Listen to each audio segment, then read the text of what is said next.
Today, Top 30 is the only company in the world able to design, produce, set up and manage a top-level competition. Everything within the same company.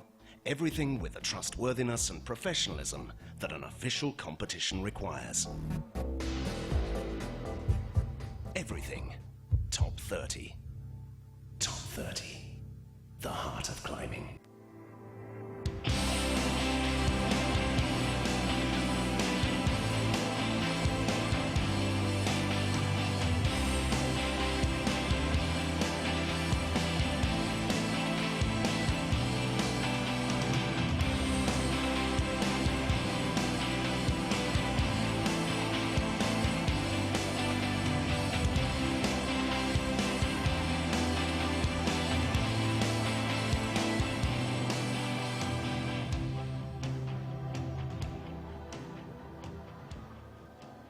Hello and welcome back to Inzai in Japan 4. I'm joined with Kevin Wilson again. Thank you for joining us again, Kevin. No problem. It's great to be here. Okay, great. We've just had the women's qualifications this morning. If you're joining us now live around the world, good evening, good morning. Thank you for joining us. So it's the men's qualifications about to get underway. The routes have just been reset. They're coming out to have a look. You can see behind us. Kevin, what a fantastic women's qualifications this morning. Yeah, it was great. I think the routes were set almost perfectly. There was that one small problem under the roof that caught a few people off guard, but otherwise everybody pretty much ended up where we thought they might. One or two climbers might be a little ill or not feeling it at the top of their game, but the field was spread out exactly how it should be, so it was great. Yeah, I definitely agree. The route setters have done a great job. It was quite interesting, the women's route. We saw the blue volume. After the clean, everyone was doing it. Maybe they could see how they'd done, like you mentioned. So that was interesting. But anyway, it's the men's qualifications, and we're about to start with Mikhail Zhernikov on route 1 and Roman Julien Poublanc on route 1. They're going to be the first two climbers out. Now, they're just, as you can see behind us, they're just going to have a look at their routes. So while they're doing that, let's have a look at the star lists.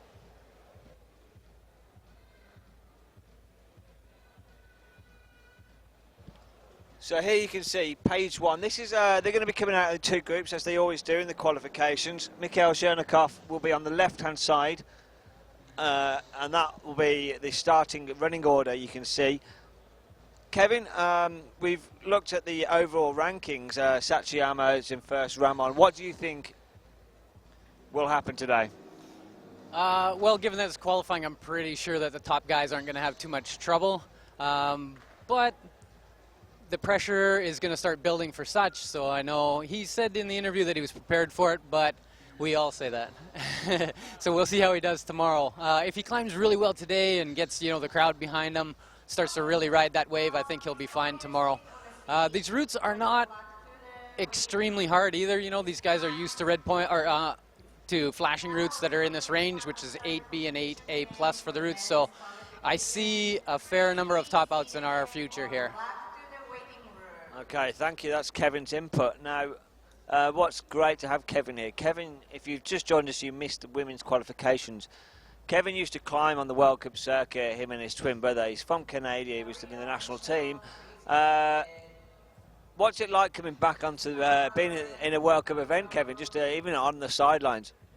Yeah, it's actually great. It's I do see a lot of the people that I know around from back in the old days.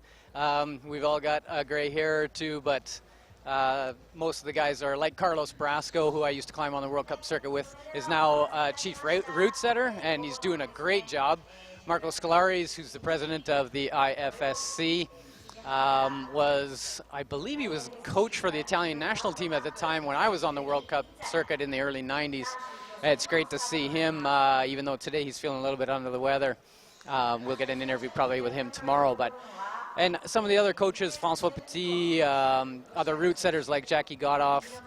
It's great to see all those guys and to see that they're still continuing to climb. I still climb, not at the highest level. I don't climb at the level I used to, but I'm fairly close, and for an old guy, I'll take it. Hey, you can say you're an old guy, but we just had a look yesterday in the warm-up zone. You were on the wall nice and easy, and you still got it. So I think that's the great thing about climbing. You know, I only was introduced to the sport since I started covering it with 24/7 and doing the IFSC TV webcasts.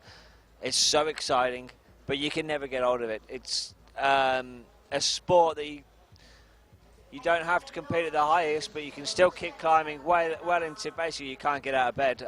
It's fantastic sport. Now, just have a quick look at the top of the routes. They've made all the changes, but some of the big volumes have still remained. Now, I remember looking at trying the routes the other day. What do you think is going to be the exciting problems as we look at this wall here? For the left route, I think the orange, not the really bright orange brain-looking hold, but the orange sloper down to the right is going to pose a little bit of problem. I know that you have to double heel hook there to make a clip and stuff, and it's going to be a little bit of a pump. So the people who make it past that will necessarily be the stronger climbers, I think. On the right-hand route, there's a really big stretch move that can be done 2 different ways. So to the yellow, to the roof there. If you reach all the way across your body with your right hand, you have to pinch the far side in order to do a bicycle move on the big blue volume. And that actually can stretch your side out a lot, and really you have to use a ton of compression to get over that, and you end up actually getting tired that way. But if you manage to pinch with the left hand and switch cross underneath with the right, it's actually a much harder move. So it'll be interesting to see actually what the climbers decide to do there. Yeah.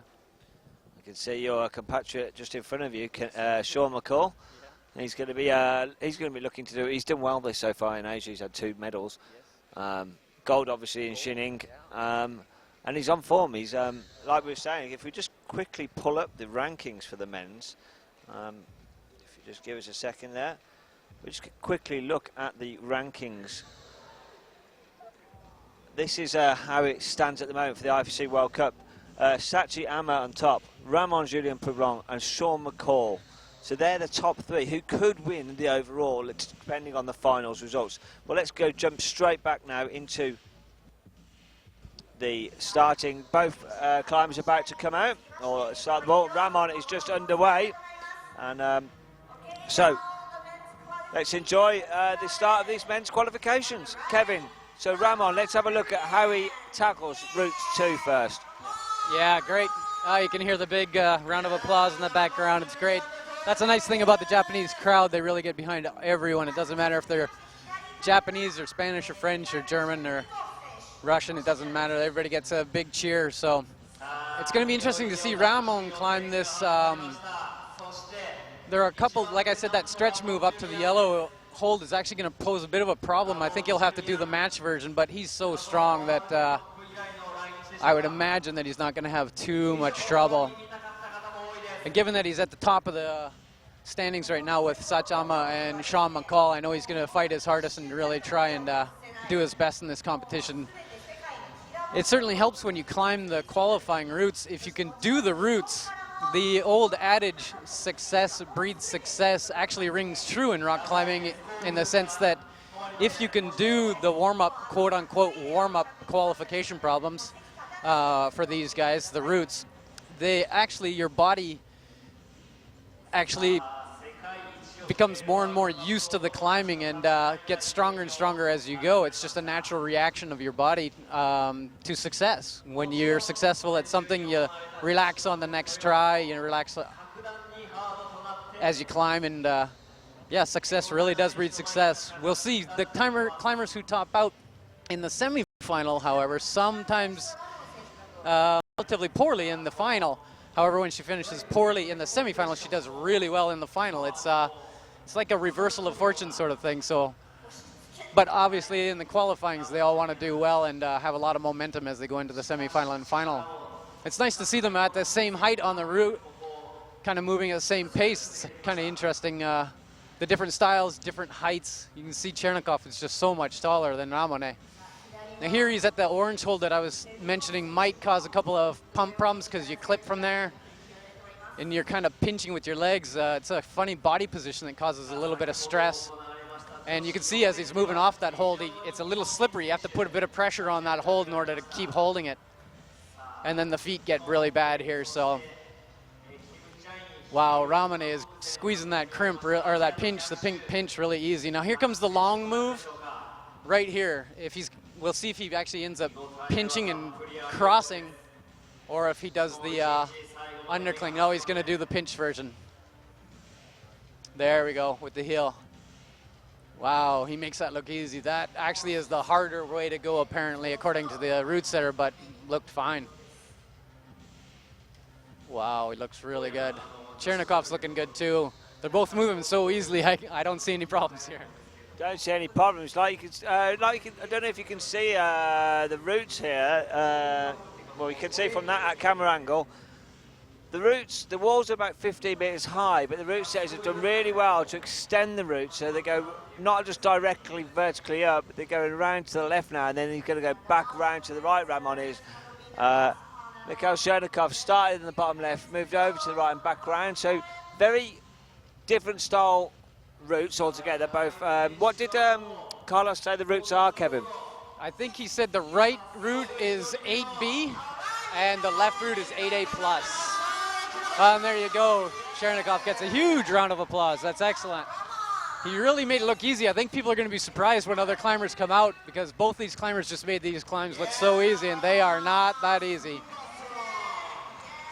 We even saw some of the forerunners who are quite strong climbers themselves yesterday having some trouble here and there and falling. But obviously, these World Cup climbers are at the top of their game and looking really good so far. Okay, just while you're watching the stream, just going to go black for a second. You're just going to refresh. We're just going to change the setting on the YouTube stream, so hopefully we'll stop any effects on that one. If any of you have had lost a black screen, just to refresh your streams, and you should have our stream back on.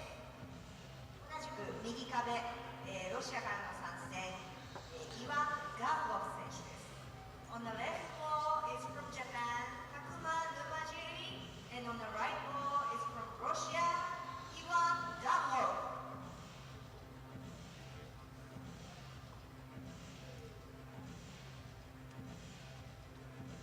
なんかもうやっぱり世界は半端じゃないんだなっていうのがもう一人目でもう分かりました。もうクライミングやっぱ面白いですね。はい。いやもうすごい。見てるだけで自分が登ってるような気になりますけど。なのでやっぱりそうですね。日本選手ちょっと期待したいです。左壁はもう美しいロン毛が特徴的な沼尻選手。はい。沼尻タックン日本選手トップバッターです。もう外国選手に負けない力強さですね。Okay, so on the right-hand side, we've got Ivan Korov from Russia. On the left-hand side, I'm going to leave Kevin to pronounce this as he speaks so fluent Japanese. It's Numajiri Takuma from Japan. Okay, so one of many Japanese climbers here in this competition, as you'd expect. Have you seen him climb? No, I actually haven't ever seen him climb. I'm certain I would recognize that hair. It's a nice haircut. He actually reminds me of Daiko Yamada when Daiko Yamada was younger, a very famous boulder who doesn't compete. He used to have a haircut very much like that when he was in his 20s and I was in my 30s, I guess, in France, and first looked like that. So far we've had no problems with our routes. There's that knee. Yeah, he's using the left knee bar, and it's okay to get the knee bar, but when he moves to the next hold, he kind of should release it a little bit so he can move up, and he ended up trapping himself. You can see he put a lot of his core into reaching up, and actually probably strained his calf and his arms at the same time. Oh, and we just lost Numajiri-san. Oh, he doesn't look too happy at all. He was a little, kicked the wall a bit. I think he's a little disappointed. Looked very strong up until that point, so maybe he just slipped. So like you just said, Ivan took he got his knee, both his legs locked from that knee bar position you were saying, and now he's rating about a minute he's been here just resting. Obviously took a lot out of him, and he's still got probably another 15-20 holes to go. I think he knows that this next move is actually quite difficult for taller guys. You can see the way he knows he's got to really squeeze See how he knows he's really got to try on that? And he might be a little bit tired. He doesn't look like his core is sagging or anything, so I think he's okay. But to be honest, given his height right now, I don't think he wants to try this move the way Ramone tried it. I think he wants to do the cross. He might get trapped right now. We'll see if he can work his way out. There he goes. He's going to try it the other way. There we go. That's correct for taller climbers. So, oh, very nice with the back heel. That's actually very difficult. And you got to expect your body's going to pop off like that when you do a back heel, because it's always going to slip. You can almost never statically remove yourself from that position. You're going to pop out. Excellent to move to the red hold before letting his heel come off, though. So he looks like he is getting fairly tired. I'm not sure he's going to make it all the way on this go, but Well, he's probably still got about 1.5 to 2 minutes, plenty of time. He's definitely looking a lot pumped now. He's spent a lot of energy in them earlier holds. yeah, I think yeah, there it is, yeah. You could see he was struggling even on the red hold when he was trying to rest and get some chalk on his hands.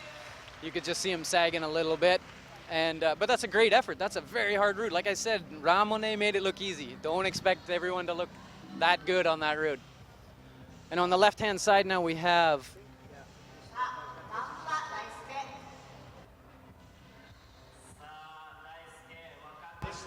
Kasahara Daisuke on the left-hand side. Born in 1989. I believe he's done a few World Cups, although I haven't got that up in front of me. Okay, now on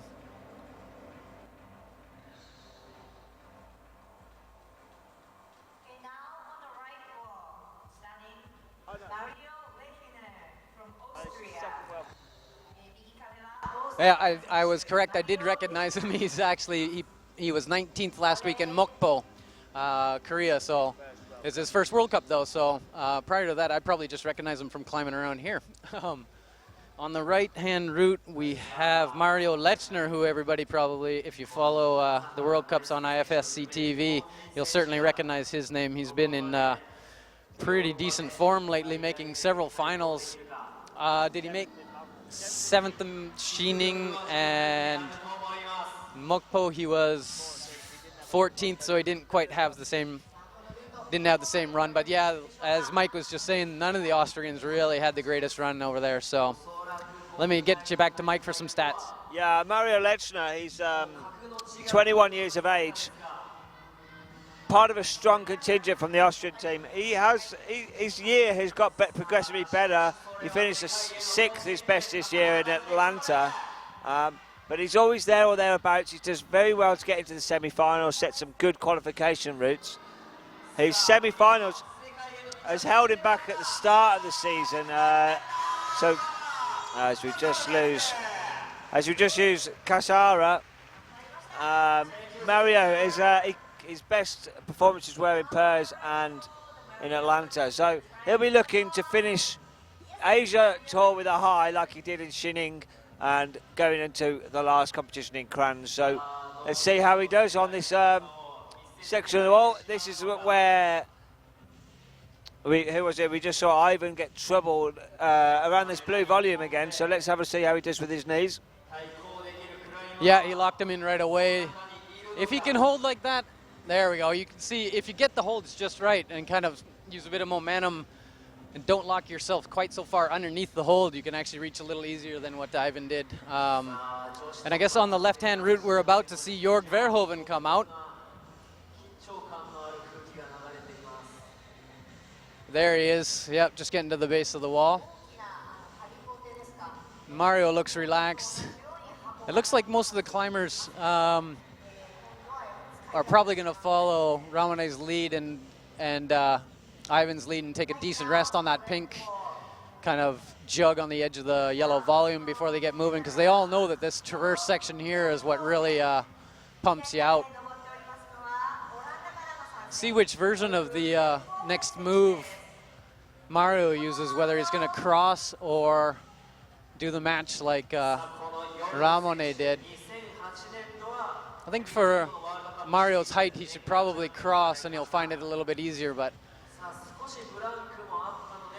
Jorg's getting up the first couple bolts on the, it's almost vertical there. It's not quite vertical. It's obviously overhanging a little bit, but it's fairly crimpy, and Jorg's pretty good at that, so he's not having any trouble at all.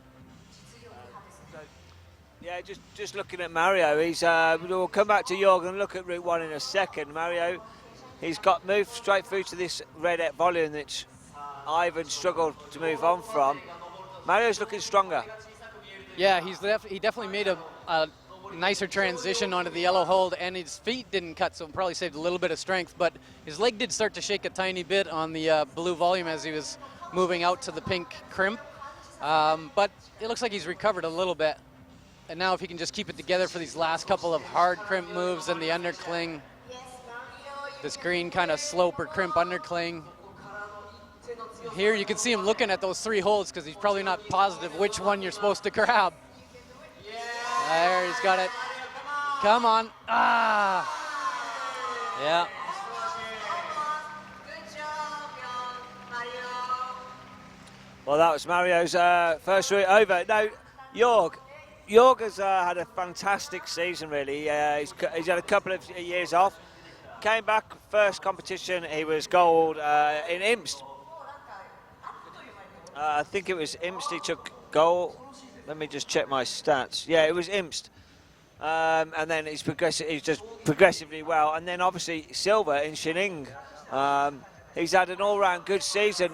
13th last week in Mokpo, but if we look at the guys who've competed here in Asia, like the Austrians didn't do too well in Mokpo, but they did in Shining, and same with Jorg. So could be anything from changing from the altitude. He's doing well on this route. That orange volume which his feet are on now, that's what you were mentioning, could be the hard section. What's going on here? On this transition, actually, the left-hand hold is just a foothold. So you'll see him swing over off these 2 pinches.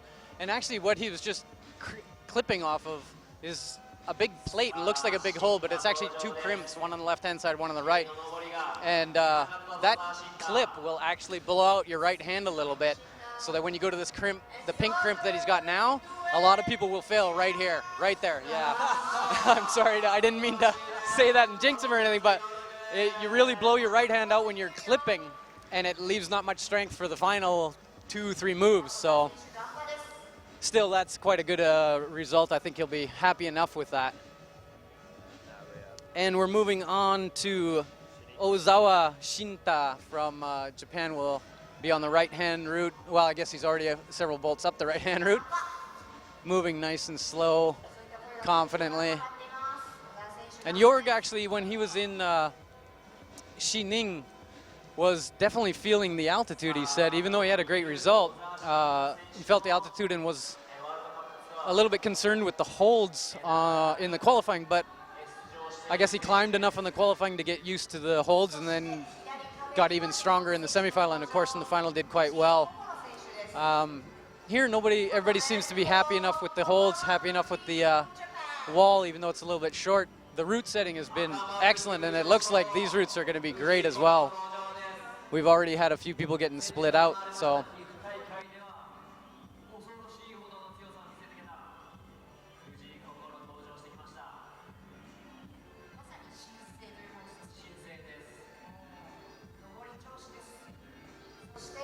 Great, Shinta's moving up towards the blue volume, where we'll see if he can get the knee bars. He should be able to squeak his knees under there, not without too much trouble, but I think some of the shorter climbers are going to have a little bit more trouble actually getting a bar, an actual knee bar.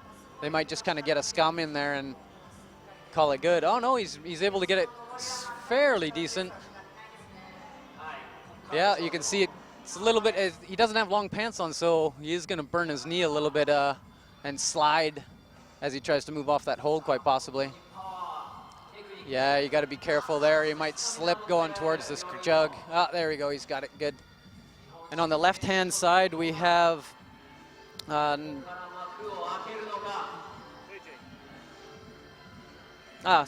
Fuji Kokoro-san, who we did see in Mokpo, if I'm not mistaken.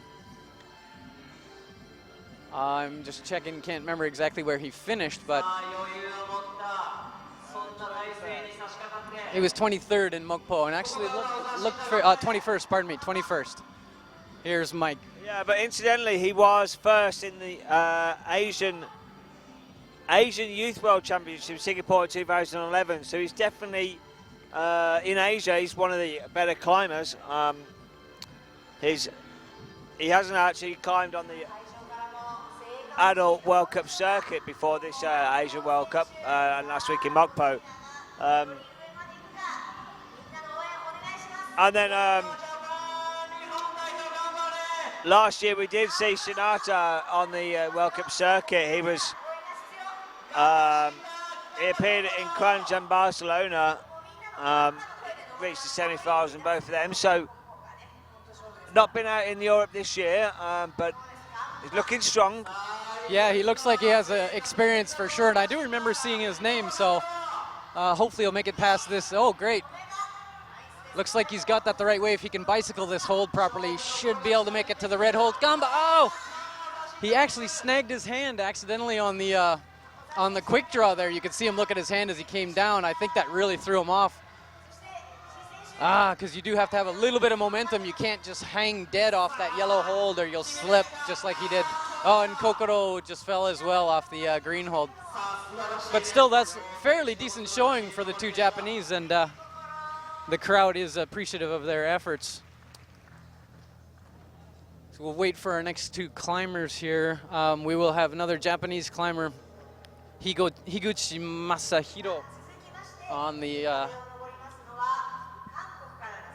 the left route, and Kim Jabi, who most of you are familiar with, the brother of Kim Jae-in. And interestingly, Higuchi Masahiro, the climber who's about to come out onto the left-hand route, his last name is actually my wife's last name before she married me. It was the same, Higuchi, so. And it doesn't have the nicest translation in English, I guess. It's actually a sluice is what it means, or a floodgate. But it's a very famous name in Japan. People certainly would recognize it. Here we have Kim Jabi starting out.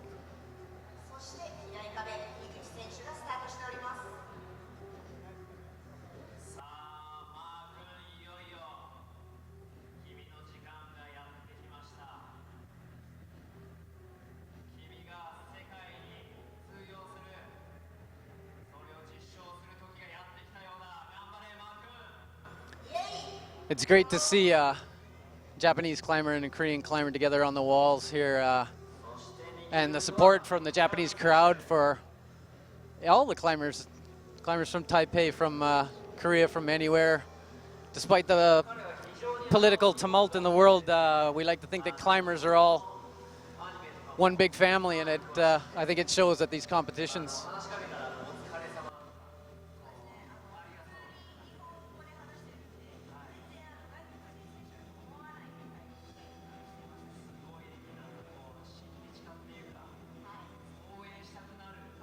Climbing, we're one big family. That's right, Yabi Kim now on the wall.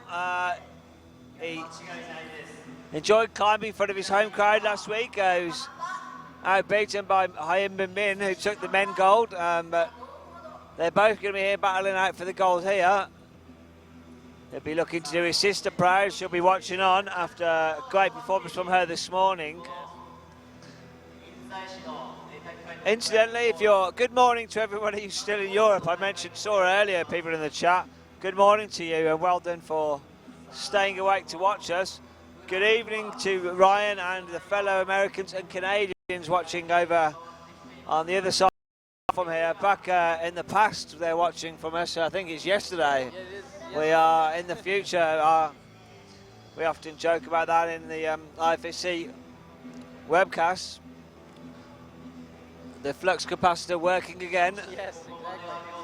So, we're going to look at the men. This is the men's route before... Mashiaro, he's about to reach this yellow-orange volume. This is what you were mentioning earlier when we started the webcast. Just talk us through this section.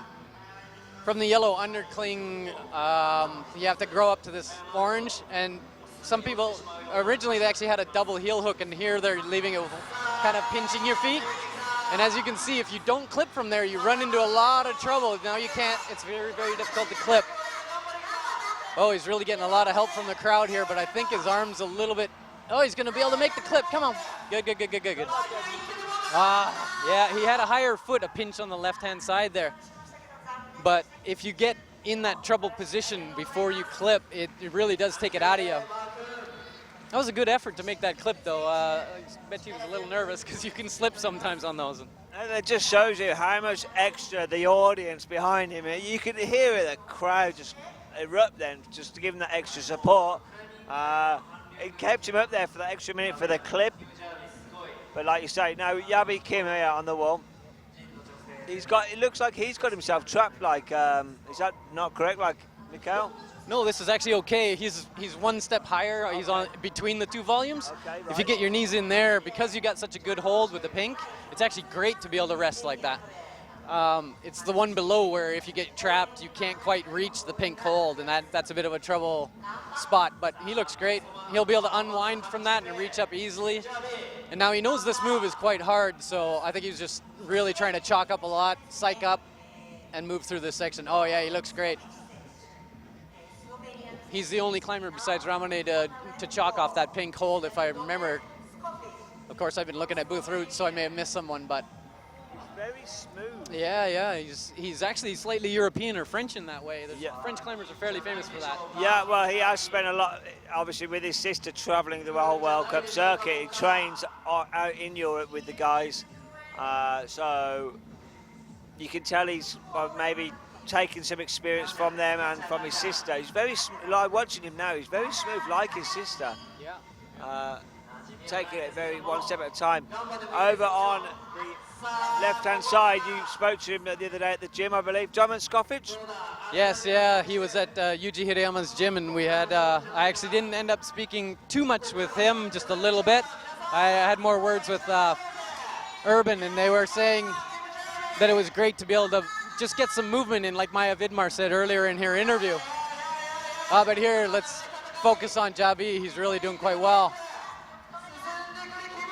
Oh, wow, he looks great. He's chalking. If he can get right on top of that hole, he should be comfortable. Good, good, good, good. Come on. Wow, the announcers here are going crazy. Oh, very good, though. He did well. Man, that head wall really pumps you out, though. You can see the guys are a little, if you're a little bit tired when you get there, you know, Ramone wasn't, so he walked through it, but if you're a little tired, those crimps just toss you off, so. But you're comparing to Ramon, one of the strongest climbers in the world, so. Of course, I should say that, yes, he's one of the strongest, so I shouldn't compare people to him all the time. Of course, it's very, very hard.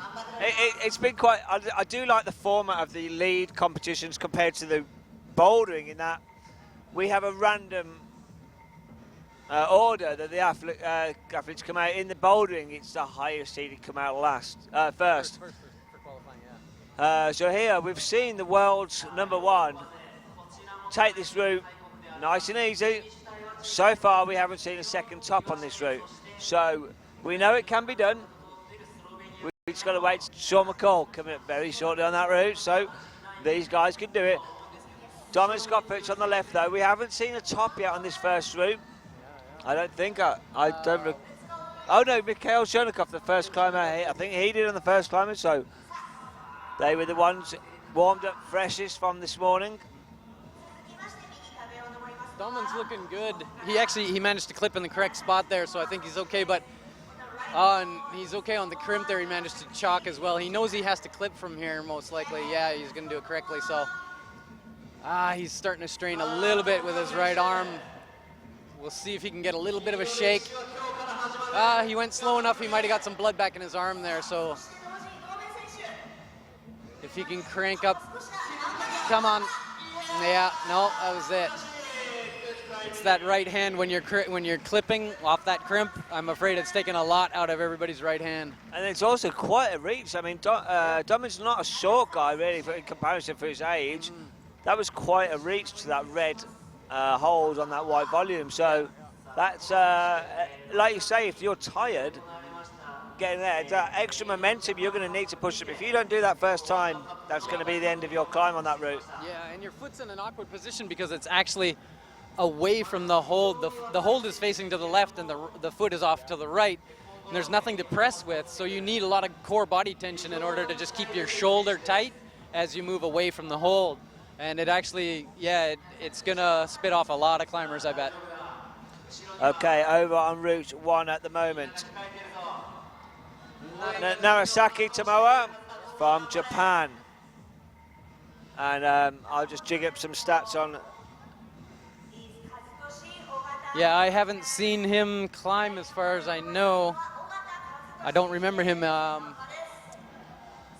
not recently at least. He was born in 1996, so he is only 16 years old, so this might be his first World Cup. Very young.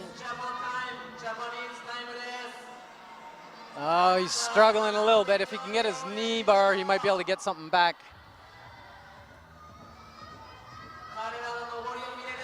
Ah, come on. Wow, he really had to fight for that, but he did end up getting it. If he can get his knee, yeah, he might be able to shake out and get something back. Yeah, well, I've just looked in. We did see him in Singapore. He was 4th. So we saw him in the final of the Male Youth A. Last year he was in the youngest, and he came silver in the Male Youth B. And then that was in the Asia World Cup. So he hasn't competed too much on the World Cup circuits, but he has competed out in Asia twice in Singapore. 4th this year. That's a good, like you say, 16 years of age. So what an experience this is, home crowd. Yeah, I think that'll help, you know, because he probably understands that this is a different type of stage. It's you know, the world's best. So he's actually doing quite well. Wow, he recovered fairly. Man, that's pretty impressive that he recovered that much in that undercling, because we saw him struggle really heavily around those 2 volumes. But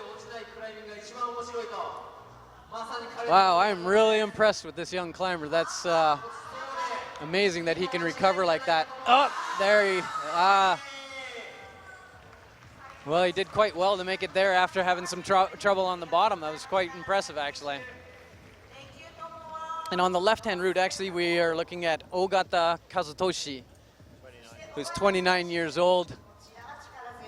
And I think I recognize his name, but I don't think it's from the World Cup.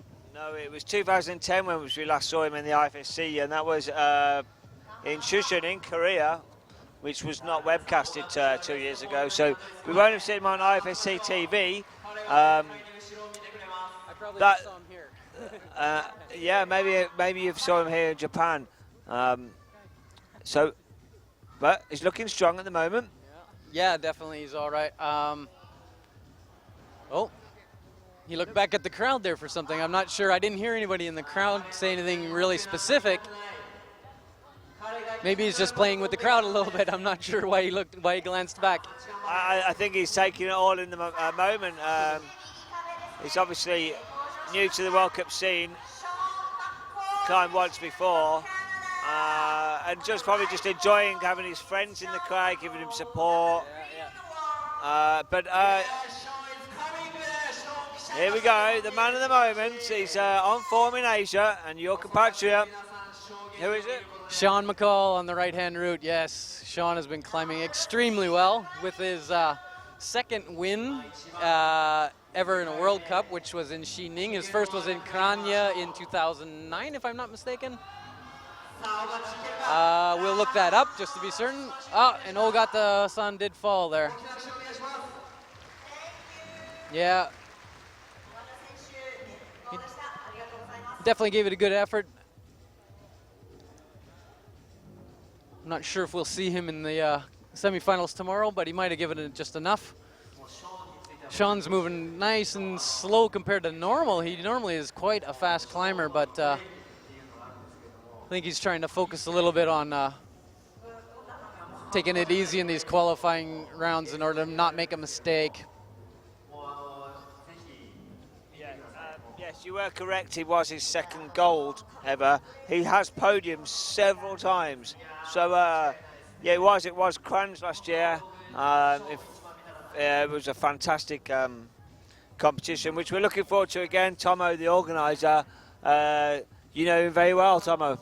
I don't know him well, but I definitely know his name very well. Yeah, he's. I think I've only met him once back when I climbed in Slovenia, and he wouldn't remember myself and my brother, but he's an incredibly famous mountain climber and obviously a rock climber. He rock climbs as well. As you mentioned, he puts on a great competition, and I think that's part of the reason it's the last competition of the year. Well, I was just looking at Sean then. He looked like he was proper shaking at this section. What's gone wrong here? Yeah, actually, you're right. I wonder if he's not able to, because he's so short, yeah, he's actually having a little bit of trouble reaching while maintaining the knee bar, and he actually didn't have a knee bar. He had what's called a thigh scum, and I think it was about to spit him off, and he maybe just got a little shaky. I expect he'll get it back all, you know, he'll be able to relax fine on this big, for him, this is a huge jug, this pink hold, so he should be okay. Yeah, he's a super strong climber. He's normally very quick. I think he's gone up quite slowly for Sean. I understand what you mean there. He's quite short in comparison to some climbers. He's got this section where he can proper rest. I mean, he's got his whole arm around that. Yeah, that's actually a unique technique where you can use your forearm by reaching past the hold to a smaller hold or a side pull like he's got, and use your forearm to take off the pressure off of your fingers. Yeah, so you're actually using the meat of your forearm. You're not using the muscle. You're not pulling on it. It allows you to transfer some of the weight to your shoulder and keep it off of your fingers. It's a very smart move. So now he's looking smooth. He's just moving on now. So we've got about 4 more moves to go. We haven't seen anyone really get passed up onto that slab section of the wall after this roof section, which is about to approach, where we want blood in and out of your forearms a little faster than just leaving your arm below your waist. So Sean looking strong. He's through to this section. He's got the right hold on that green, lower green volume. Nice. Wow, that's actually looking worse than I thought. If Sean's struggling that much. Oh, excellent with a toe hook. Come on. Nice. Nice work there from Sean. Not to miss out over on the left-hand side, Manuel Roman is climbing well. Yes. I've just been watching out the corner of my eye. He's got straight at this route without any problems. Didn't have a problem over there on that yellow-orange hole which we were talking about. So Manuel Roman looking strong. Yeah, actually, I think we were focusing a little too much on Sean. Sorry about that, but Sean did a really good job in order to finish that out. And I hope that Manny's right hand isn't, his foot, that was definitely a foot slip. That was not his hand letting go or anything. It was definitely a foot slip, so I think he'll be a little disappointed, but you could see he was getting a tiny bit tired, but I think he could have made the next move. Yeah, he's had a not bad tour season this year. He's a couple of 4th places this year, 4th in Mokpo. Was it last week? I think it was 4th last week. Yeah, so he came 4th in Mokpo last week, which is one of his best performances this year. He looked really strong last week. He looked strong there, and like you say, it was just a toe slip. So we'll wait to see how he climbs on this second route, which we're closest to. Coming up next is the world champion. Hasn't actually run a World Cup this year. Ranked number 3 in the world on the IFSC rankings. I think he's down to 4th or 5th actually. Yeah, 4th. But he's ranked 3rd in the world overall. Yeah, he's had a tough go with some of the, a couple of problems where he accidentally heel hooked a bolt and ended up finishing, getting taken off the wall in 17th, I believe it was, and another problem in isolation that... he does have that record of the most disqualifications, which, fair enough, that's another title to his name. Yeah, I guess. Actually, one of my friends was one of the only other people to be disqualified where it would really affect his overall world ranking. Francois Legrand in 1994 was disqualified, and there was only 4 World Cups that year. And Francois ended up winning 3 of them and still did not win the overall title because he was disqualified and finished dead last. due to a problem that I actually don't exactly remember what happened, but Francois Lombard ended up taking the overall World Cup title with a first place, 2 seconds, and a 7th or somewhere in there. I can't remember exactly what the last was, and he beat Francois on points. And it was really, I know that actually hurt Francois Legrand to have made such a mistake to get a disqualification, and I hope it doesn't affect Jakob in his future. He just needs to let it go and continue to climb his best. I know Jakob very well.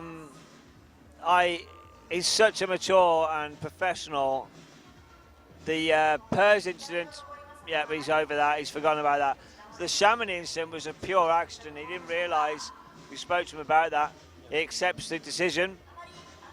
But it obviously hasn't affected him in any of the World Cups. That was the first League Cup World Cup this year. So he's over it, and he's climbing well.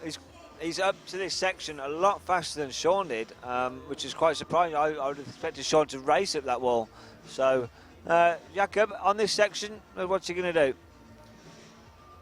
I think if he finds the knee bar, he doesn't have long pants, so he might not knee bar super hard, but he'll definitely try and take some strain off of his arms. Yeah, he made it through there fairly quickly. If he can get his other knee set now, he should be able to relax. Yeah, he's not straining at all. He should be fine. There's a good point in the chat from Mal. I'm not sure where you're from, Mal. Jakob spent a lot of time training for bouldering. He competed for the first year this year, the whole of the bouldering season. He did very well, won a medal straight away in Chongqing in the first one this year. So last year he dominated lead. He won, I think, 7 in a row or 6. So yeah, so he's obviously a world-class climber. Let's just see. I'd really hope he wins a World Cup here or in Crunch because he deserves to. He just hasn't, like you were mentioning with Anna Storr earlier, if she has a bad semi, she has a good finals. He's pretty much always had a good semis. Yeah. So if it is like that, it could be the case. I'm not sure if it's in the mind or, like the chap mentioned in the chat, it's has he spent too much energy doing the bowling this year? But it's fantastic. He even did the speed last week. Yeah, that's right. I think he's trying to challenge Sean for the overall title, as it were, in all 3 disciplines. So he is participating in speed, and I think for the overall points, Sean is still in first, if I'm not mistaken. But Jakob's going to finish right up there. So yeah, maybe he's just wearing himself a little thin, but he's such a great climber. I expect to see him at the very least in the final, and maybe if he goes into the final in 7th or 8th, you never know, he might win the whole darn thing and keep that reversal of fortunes typeset to the true. Oh yeah, and he's looking really good here.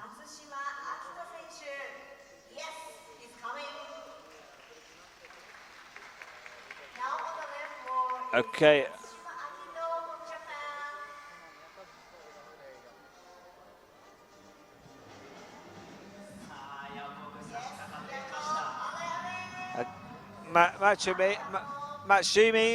Matsushima Akito on the left-hand wall. He's just starting. I think. Wait for him to do it. Yeah, there's Jakob. He's topping out there. Just has to clip the rope. But yeah, now on the left-hand side, underway. Matsushima is actually one of Japan's hopes for a finalist. He's been climbing pretty darn well of late. He's extremely strong and very good competitor, so if he can take the crowd's energy and use it to his benefit, you can see him placing very high in the semifinals and possibly making a final. That would be great to see. His best this year was in Chamonix and in the World Championships, both 10th position, so he's up there. He hasn't made the finals then this year. Incidentally, both in France, so... maybe he likes France a lot. Yeah, that'd be... I know he's climbed outdoors there, so that could be. But hopefully he can do 2 better, I guess, and make the final and at least get 8th position. If he makes the final, you never know. He could do really, really well. And we did see Jakob top that route, but he did look a little more stressed than Ramon. Oh, and we just lost Matsushima from the right-hand crimp. Yeah, that was the orange volume. It was the orange volume where he was like sort of trying to mantle on it, or he just didn't have any toe hold, and his arms just went. He just slipped, and that was like you were saying. That volume doesn't have much unless you have got the toe grips toe holds to support you. You've got nothing, and he had slipped, and he just went. So on the wall now, Urban Primovic. You spoke to him, like you said, at the gym. What did you speak to him about? We were talking mostly about how difficult this tour in Asia has been. 3 weeks on the road for those guys is a long time, and they were mentioning, like Maya Vidmar said, you only do a few routes a week because you're on the wall, then you're on a plane, and then you're in a hotel or on a train or something.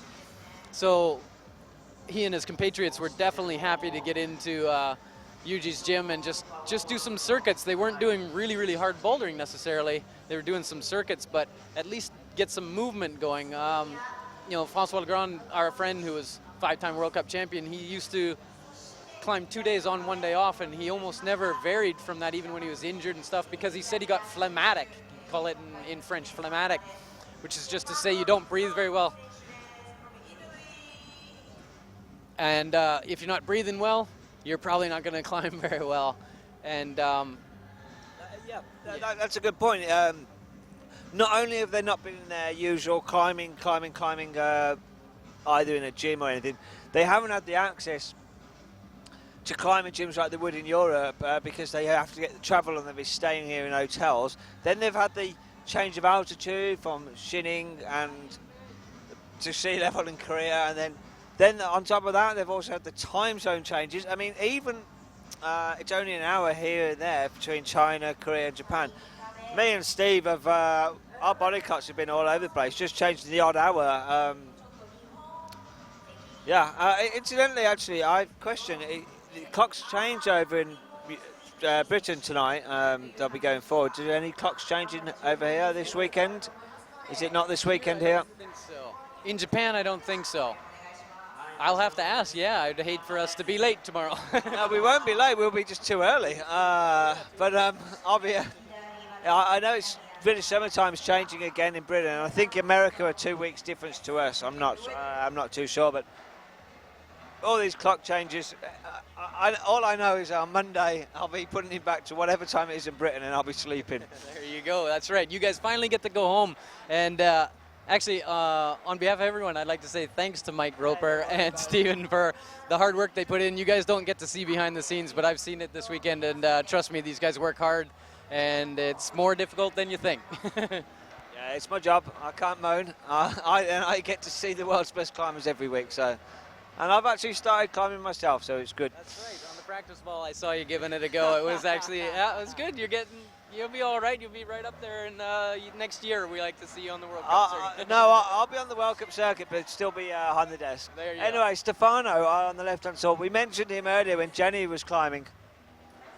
And I was very pleased for him to take his first podium. We've had a couple of first podiums this Asia Tour, which has been special. But Stefano, I think it was bronze in Xining. He climbed very well last week in Mokpo as well, so he's definitely on form.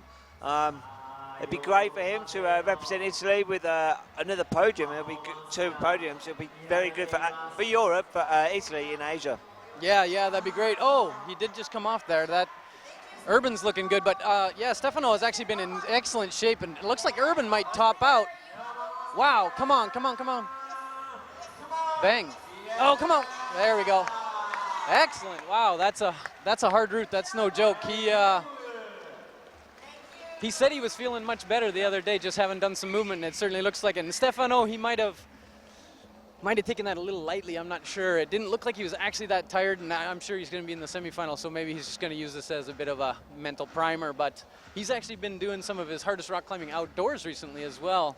Last year he did 8B plus on-site, and his first 8C plus, I believe, and he's still young, 19, so yeah, he's definitely looking good, and I imagine in the future when he gets his training down and travels a little bit more, he'll be very strong, so looking forward to seeing him.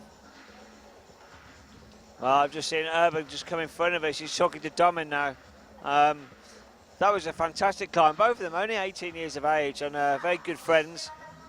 Well, that was fantastic. Now, Thomas Taupon, he was unavailable to come out for Shining.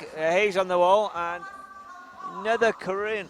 Oh, there's our last week's World Cup winner, Hunmin Min, gold medalist. So let's watch how he climbs.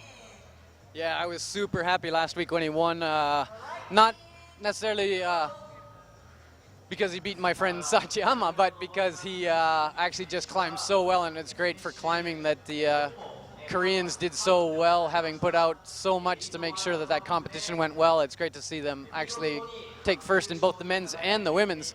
And it was Hunbin Min's first podium, and darned if he didn't win. So I think his best finish prior to that was 7th, so it's really, I guess it just shows if you put enough training and heart into it, you can kind of catch up to almost anybody if you have just the right day. Use the crowd's energy to your benefit. And when he did that move that some climbers in the chat might be familiar with, we call it La Rose. The move is called the Rose move, made famous by a route in South France called La Rose et le Vampire, where you have to reach completely underneath your own arm and do a big cross. Hunbin Min did that last week and made it look easy. And ended up beating the current World Cup leader, Sachiyama, by just 2 holds, or 1.5. I can't remember exactly how they scored it, but I'm sure he's hoping for big things this week. We'll see how he does. And Thomas Tauporn, yeah, after having a bit of a break in Shining, we'll see. He did get his leg trapped underneath that blue hold as well. You could see he had to bump with his right arm 2 or 3 times and strain his core a little bit to get up. He's got a decent knee bar now. It looks like he'll be able to rest a bit. You can even see him toe hooking to counter and try and get some more of his weight off of his hands. Good, he's going to clip from there as well.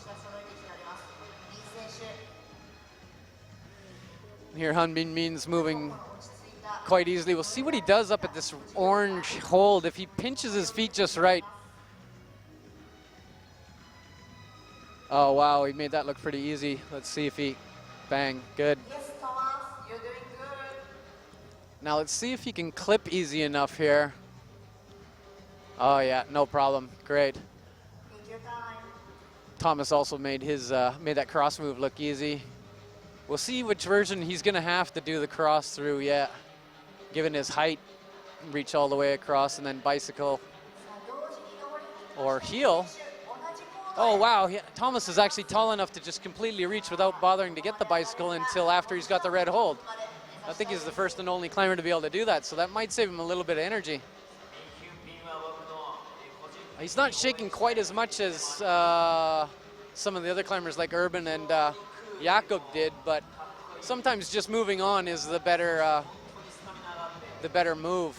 We'll see if he moves quickly enough, he'll probably have a little bit left and be able to do this last move or 2. Come on. No, he did give out. Hunbin Min is moving nicely. He's actually resting quite easily on the hold where some other climbers had trouble. You see his elbows not flaring at all, so wow, he looks like he's in really good shape actually. Yeah, he's definitely in good shape, and he's definitely on a high from last week as well. It's definitely his best performance this year, well, clearly with a gold medal, but I'm not sure if he's actually... Oh, right then. Well, he is human. Yes, he is human, yeah, and it's surprising given that he was resting on the hold just before that, but maybe he got a flash, like a little bit of a sudden pump and decided, oh, I don't want to strain myself because I know I'm going to make it in the semifinals, and I'll just try and do better on the next route and then take it into the semifinals. We're not sure how that blue hold is actually holding out there. If it's been chalked enough, it may have got a bit slippy now. It's a very important hold to make sure you've got a grip to your body to transfer over to that orange volume with your feet. So I'm not sure, maybe he didn't realise how much he needed that blue volume with a good grip. So yeah, it could have slipped. And from our vantage point, I'm not actually sure if he was moving and his foot slipped possibly, because he may have had the blue hold, and as he moved, his slip could have possibly slipped, because it did look like he just sort of and gave up. So, but I'm sure he'll be in the semifinal, and we'll see him tomorrow. So now on the routes now, Ji-Won Park on the right-hand side and Romain Desgrange on the left-hand side. Now, Romain Desgrange, he's had a good season, although the last couple of weeks he hasn't. He was on for 2-3 podiums in a row. He came third in Persian and Atlanta, and throughout the season had a very good season. But then we went over to Asia, and Romain Desgrange, he came 5th. It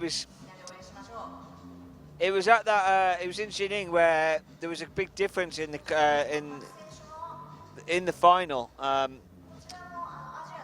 Nobody topped. It was in Jining. Nobody topped on the men's route, and he only got 30. It was good, 30 plus. Was it? I think it was. No, it wasn't even the 30s. He didn't even make the 30th hold, and he was very disappointed. You can see as he came down. And then in Mokpo last week, he didn't even make the final. So he's had a bit of a lapse, but that was his worst performance all year last week. So maybe like we said with the Austrians, some of the other climbers didn't have their best week. It's been out in Asia for a long time without the training. It could be that, but he's looking smooth at the moment. Yeah, and I know he trains a fair amount in Chamonix, actually, where he lives, with Sean McCall. And I don't think he's been overdoing it, so it actually might be a case of not enough climbing recently, and it's thrown him for a bit of a loop. But he looks good here. He's keeping his weight really far down, you can see, so when he's hooking those holds, particularly the left hold, he can keep the weight off of his forearms. You can see him shake a little bit just before he grabbed the left-hand crimp, and now getting his arm down below his heart to get some blood into it as well, his right hand. So, yeah, he looks fine. I think he knows that these next couple of moves are real crimpy, and you're going to need to keep a decent amount of blood in your forearms and try and move as efficiently as you can. So he's really, really concentrating on moving perfectly through the section. His right arm doesn't look too bad. He is bowing a little bit, and we'll see if he can step through quickly. Yeah, there we go.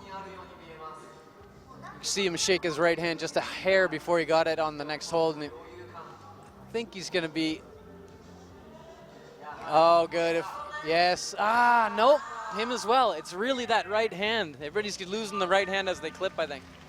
Well, yeah, that's very interesting, that section. But I think what's going to happen now, maybe, yeah, Sachiyama is about to climb that, and then there's going to be a route clean. So let's see how Sachiyama does on that route, and then how the results go after the route clean, because then we'll have a good idea if it's anything on the slip, if it's the hold.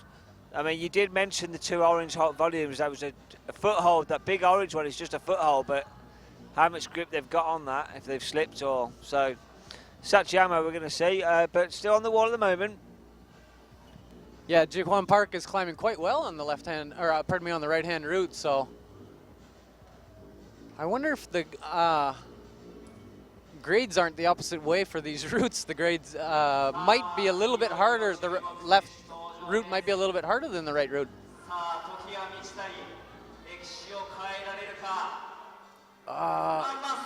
He's having a little bit of trouble. Oh, and you can hear the background possibly that Sach was just introduced.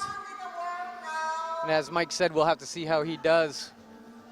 Wow, he started up really quickly. Normally he takes a little pause at the bottom to look at things, but he's really gone quick. Oh, and we lost Ji-Hwan Park.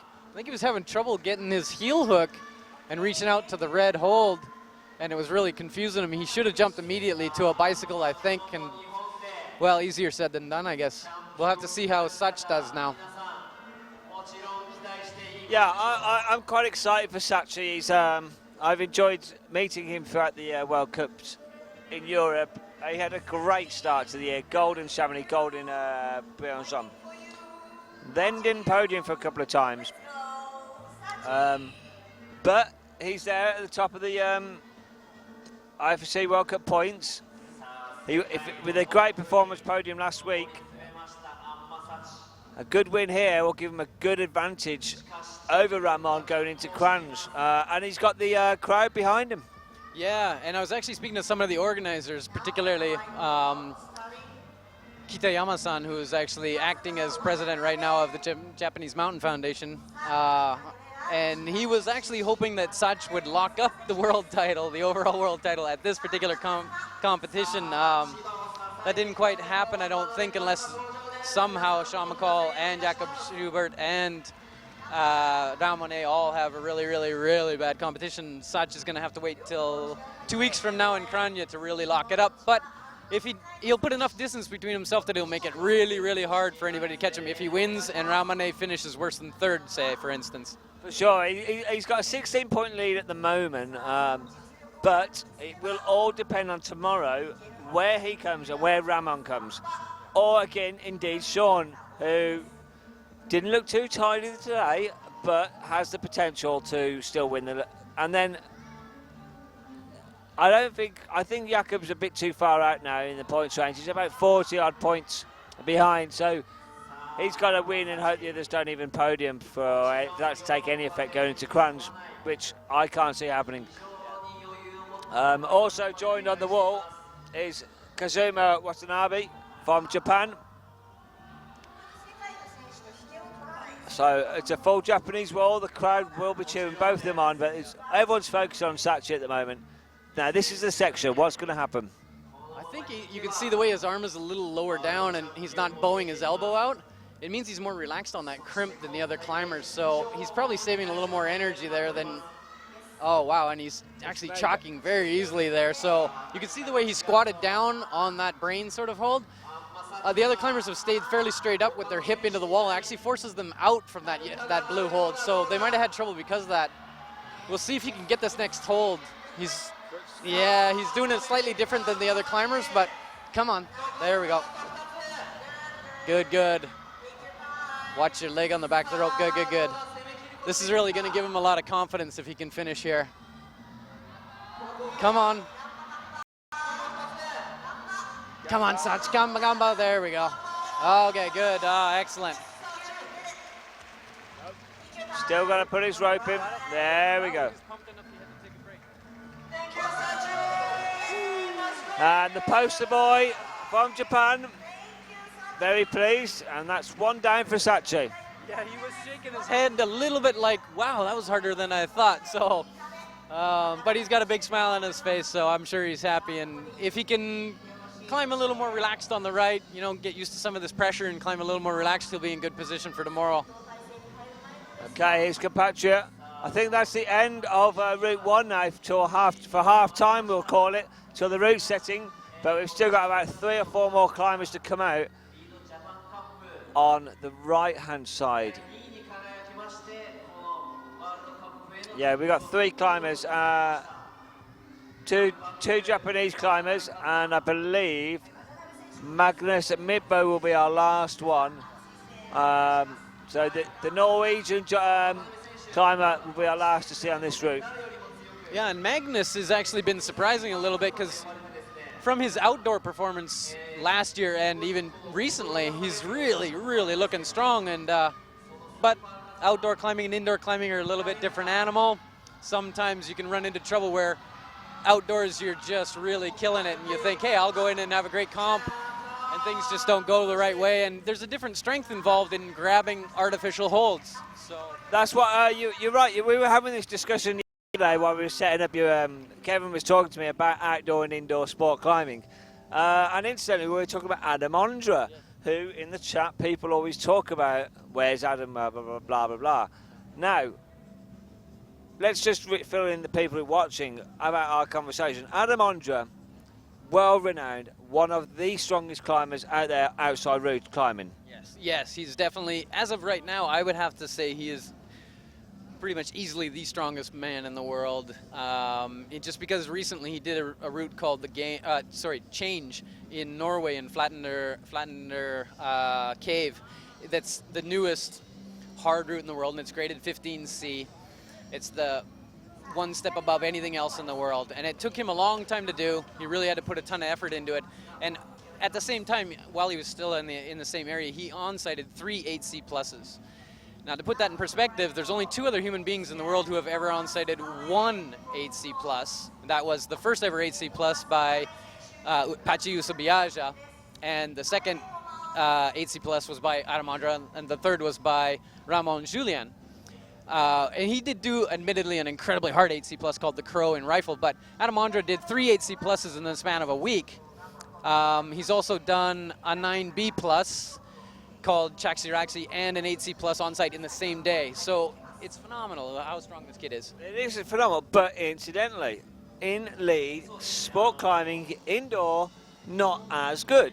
And people keep saying, oh, Adam would flash it, Adam would do this. But when we've seen him, even this year, he's not always that smooth. And why, this is what I was talking to you about, it's the difference between these plastic and artificial holds compared to outside on rock. Yeah, outside on rock, you're not forced to do what a route setter is wanting you to do quite as much. Obviously, there are ways of getting around a route setter's route setting, but outdoors, you just have more options. And if you're an incredible route reader like Adam Andra, you can find the key. Even in the middle of a move, Adam will change body position in order to make sure he does the next move correctly. If you watch videos of him, even on sighting things like Mind Control, which is 8C plus, although he downgraded it to 8C plus, it's phenomenal. You think he knows the route. It's the same as when Hirayama Yuji on-sighted the first ever 8C in the world. He did the same thing where people said, did he really on-sight that? It looks like he knew the moves, except at the top where he made a few mistakes. It's because these guys are that good. They can read the route from 4 holds below or 3 holds below and just know what to do. Plus, if you make a mistake on an 8C plus on-site, trust me, you're going to fall. Okay, thank you. Well, that's just a little insight on what we think of Adam Andra in comparison to his indoor climbing and any other climber. It's not the same, but you could have the different strength, and it's the change from climbing outdoor, like you were saying with Magnus. He's climbing very well on these outdoor routes, but this season, not as good as last season. Yep. Anyway, on the wall now, Thomas Ballet. Incidentally, someone's just asked, has anyone topped the first route? Satsuyama, we just saw, did, and actually, Mikhail Chernikov of Russia, the first climber to climb, he topped it. So just 2 have topped the first route, and I think it's about 3 or 4. It's 4 have topped Route 2, Ramon, Sean, Urban Primovic and Jakub Schubert. So Thomas Ballet, he's doing like Sean. He's got that big forearm lock around that big yellow. I'm getting mixed up with the colours. Oh, every colour under the sun on this wall. Yellow volume with the pink hold that's covered in white chalk. There we go. Yeah, once once Thomas Ballet sees Sean do it, now he knows he can try that. And if his arm fits, sometimes your arm's not going to necessarily fit the exact right way. It won't work for you, but you can at least give it a go. And it seems like it's working, so he is resting fairly well.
just mentioning Adam Onja, people saying someone was predicting he's gonna,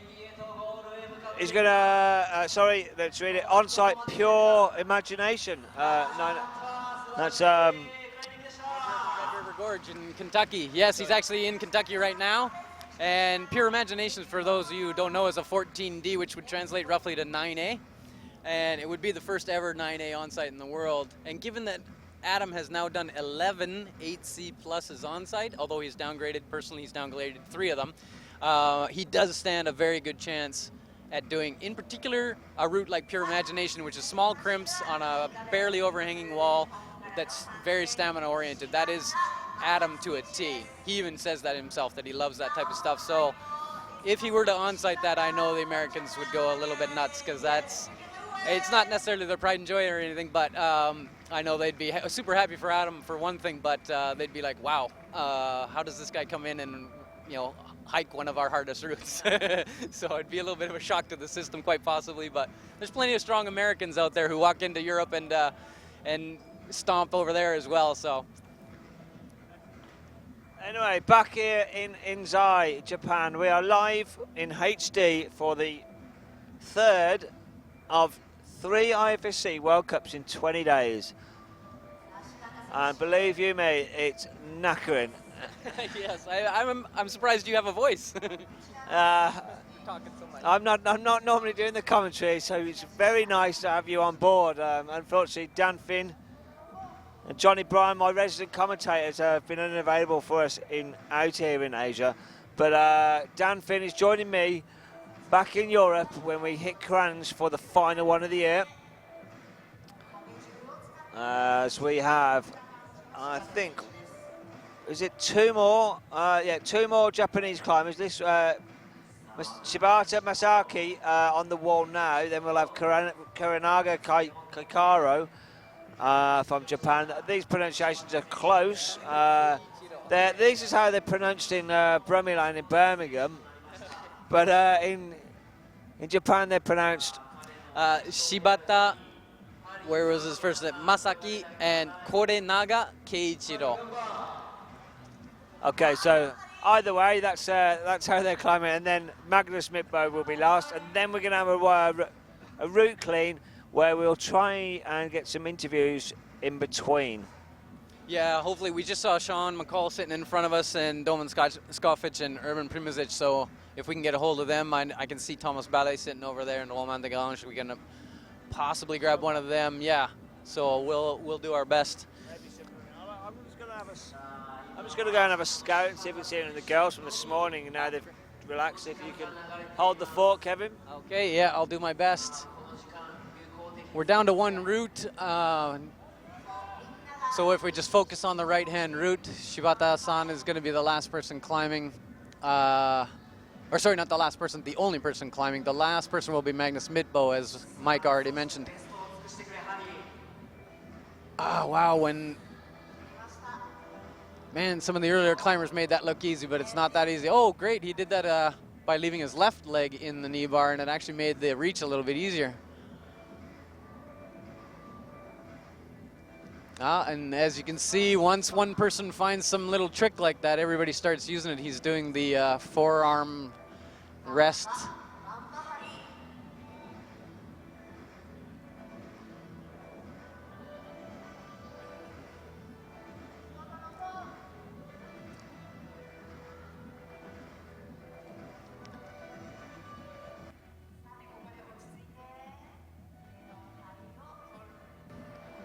The announcers here in the background are saying "ochisuite, ochisuite," which means relax, relax.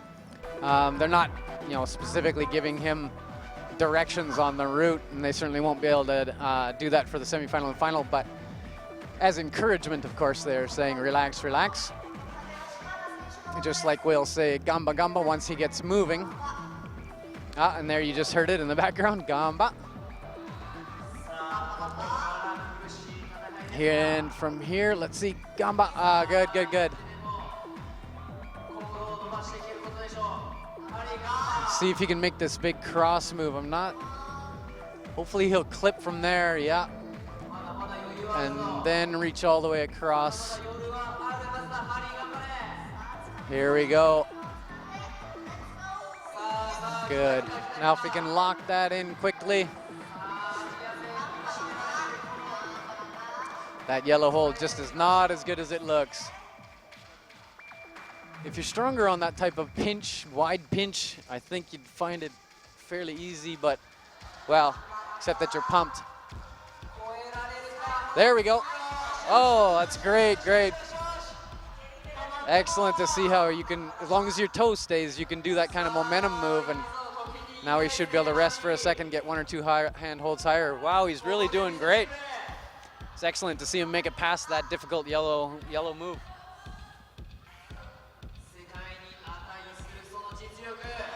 Oh, good, good, good. He's gonna struggle a little bit. I can see him grunting. And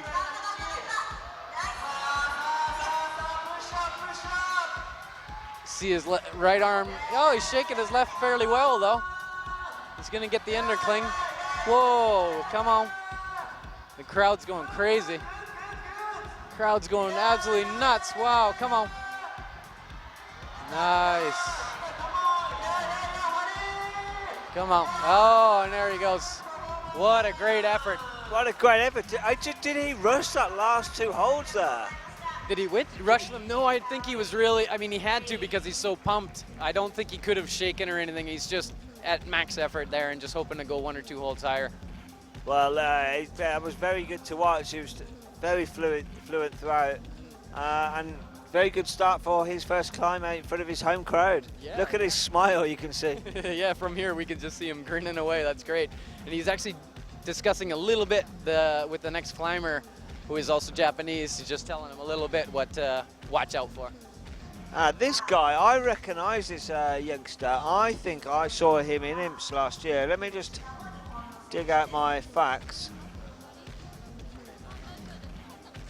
Koinaga Keiichiro. Keiichiro. Okay, let me just check the facts here.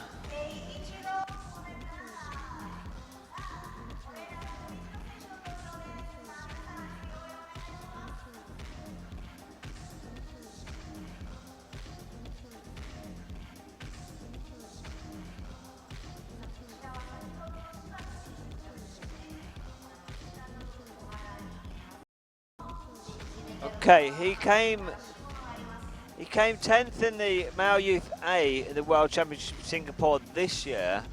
I can't see the IMPS. I'm just going to dig up. I thought I saw him in IMPS last year. I'll just leave you with Kevin. I'm going to dig out some facts. All right.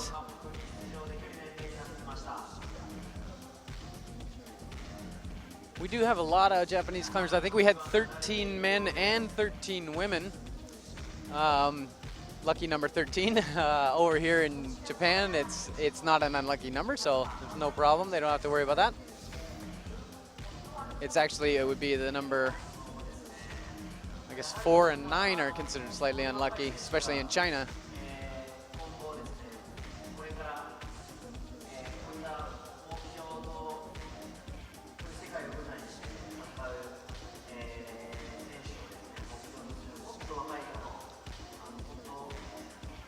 His shoulders are a little bit tight. I'm not sure if he's just nervous. Oh, there he's starting to relax a bit. You can see him glance back at the crowd. I don't think he's worried about his time. I think he honestly just heard somebody say something and was wondering what was being said.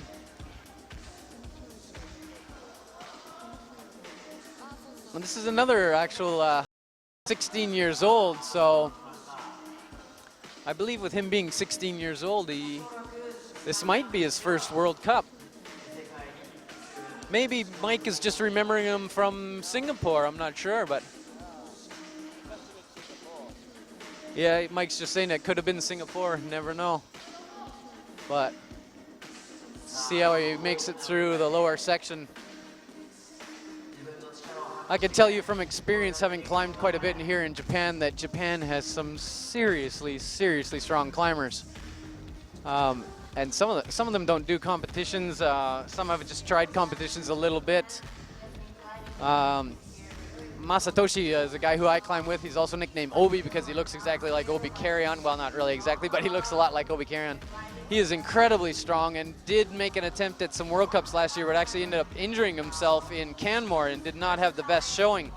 But I'll tell you, outdoors, he climbs extremely hard, and when I climb with him in the gym, he climbs circles around me. So I'd like to see him give the Bouldering World Cups another shot next year if he gets a chance, along with all of these great climbers. If they can, if we have a World Cup bouldering competition in Japan, we'll hopefully see them all next year. And I'm pretty sure they're planning this competition, lead competition next year, so hopefully we'll see them all here again next year. It's good to see he's got that forearm rest. He might be able to get a little something back for the finish here. Yeah, I knew I recognised that smile. Bronze medalist in the IFSC Youth World Championships in Imps in 2011. I knew I'd seen him on the podium on one of our webcasts. So yeah, there we go. It took me a while to dig him out.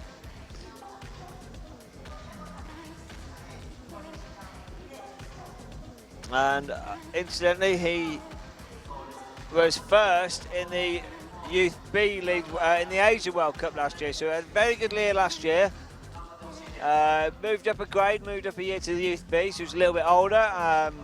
Came in 10th in Singapore this year, and obviously doing well, like you say. It's his first adult World Cup. Yeah, and he's actually looking quite relaxed. He seems to have recovered quite well on the pink, what we can kind of call now an arm scum. Don't catch your hand. Oh, good. He managed to get his hand around that sling problem for one of his compatriots earlier.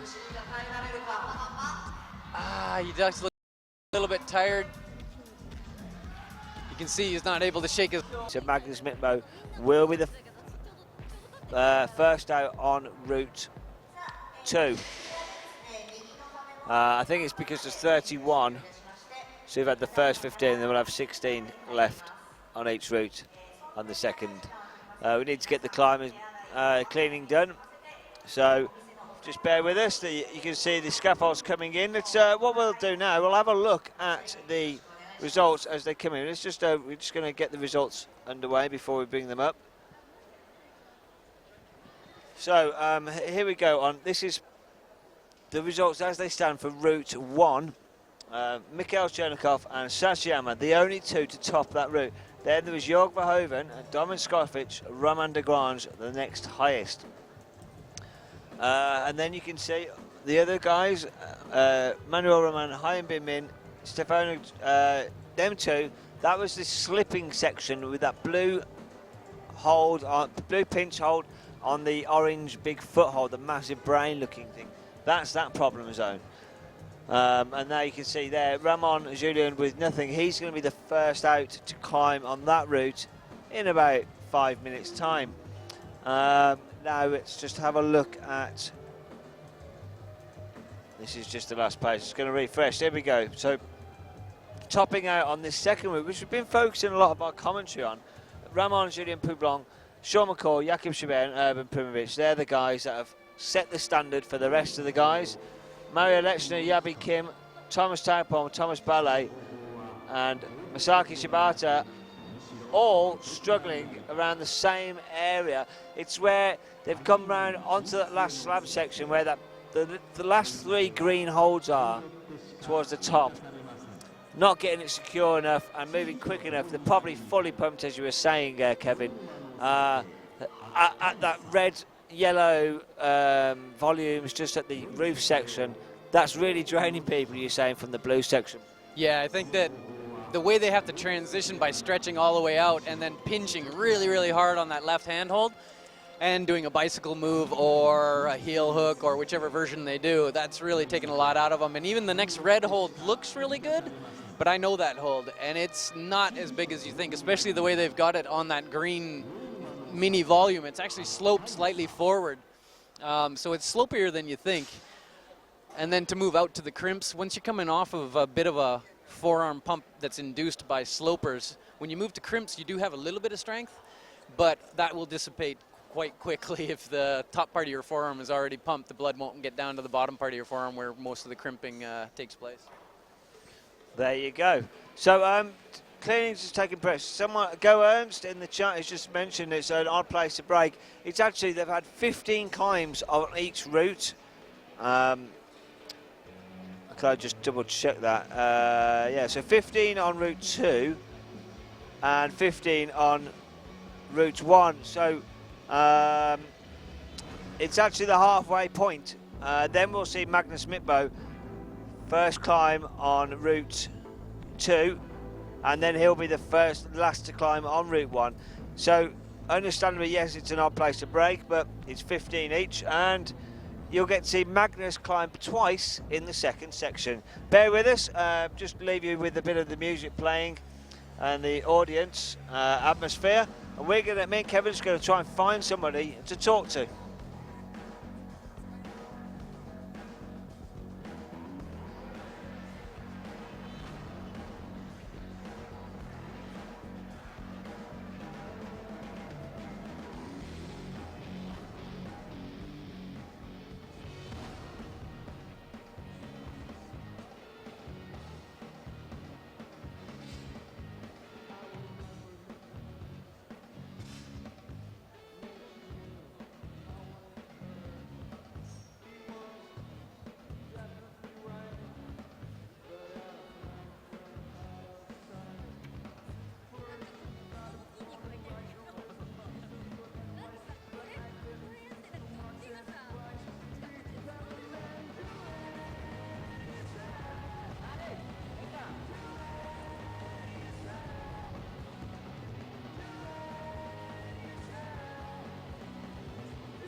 Okay, I'm here with Urban Primovic. Well done on your first climb. How was that for you? I think the route quite suited me. I don't know, I feel okay today, and also the route was my style, like rests and then a bit bouldery. So I think I climbed pretty good. Didn't have I had some problems in between, but I felt pretty strong all the way up. So I'm really satisfied. You're very satisfied.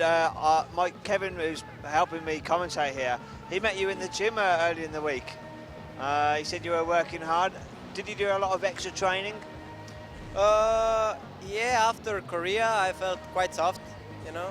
And we said we're gonna do, with my coach, we said we're gonna do 3 hard trainings, just to get activate again. And I think it was a really good choice for me, because today I feel quite okay, and I hope also for the second route it will go same as the first one. Have you spoken to your compatriot Doman? Has he given you advice on the other route? Yeah, we discussed both routes together, so I think he'll top the right one, and I hope I top the left one, and I think, yeah. Okay, well, good luck on your second route. Thank you for joining us, and we'll chat to you maybe later on or after the semi-finals. Thank you very much. Thank you. Okay, so that was Doman Skoffic. So we're going to get Kevin. He's going to interview the next person if I can find someone for you guys. Give us a few minutes.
Well, just an update. We're trying to track some of the climbers down. I think they've either gone into hiding, back into the warm-up zone, taking a break there. I mean, it's probably going to be another 5 minutes of, or maybe less. The one route is cleaned already. And just bear with us if we don't get any interviews. We'll try and get some in a second. But I think all the climbers we need to talk to are getting ready and pumped, getting psyched up ready for their second climb. Looks like the routes have really been cleaned already. Magnus Mitbo will be out next on route 2. He's looking psyched. Well, Kevin, what a morning. That's been a fantastic start for the men's qualifications. Yeah, it was great. I think the routes are set really, really well again. You can see that the better climbers, obviously, you know, there's going to be a few tops, but the rest of the breakup is quite varied. There's no real stopper moves where we got, like I said, 16 people falling at the same spot. There's nothing like that. So, wow, I really got to hand it to Carlos Brasco. I think he's doing a great job. Yes, he is. He did so this morning in the semi-final. In the women's qualifications. There we go, Michael. Well done, getting your words out. If you missed any of the qualifications this morning, you can jump onto the YouTube channel where we're streaming this live in HD. Have a look at our previous uploads so you can see this morning's World Cup qualifications, or if any of the other Asian World Cups, or any World Cup we've actually webcasted, find them all on there. Again, we'll pester you again about backing the bid for the Olympics. Get onto the IFSC Sport Climbing Facebook page. It's just Facebook.com/Sport Climbing. Like that, find all the information about our World Cups, any photos, little videos that they've put up there from the IFSC, any information. And also go to IFSC Facebook Sport Climbing 2020 and back our bid to be one of the new sports in the Olympics in 2020. So it just looks just a couple more holes. I don't think we're going to get another interview. Apologies for that, guys. I'm not sure if I think we'll Sachi. Yeah, I can see Sachi. Let me just quickly try and grab him for you.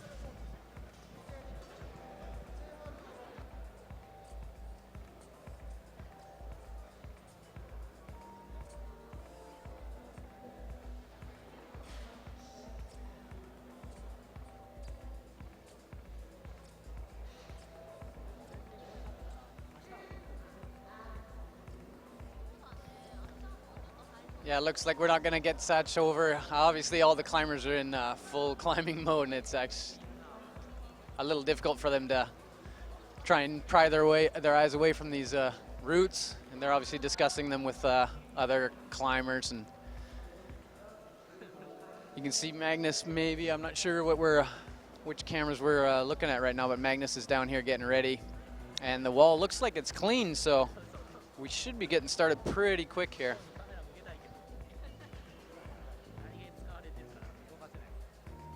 There you go, the two walls are ready. This is what they're looking up at from Magnus's position. He's just next to this camera here. He's been waiting all day for his first climb. He's going to be eager to go. And so will Ramon. He'll be out with his second climb. Came straight out and topped. And we've only had two people top on that left-hand wall. So here we go, underway with our second half of the men's qualifications. Magnus Mitbo and Ramon Julien Poublong.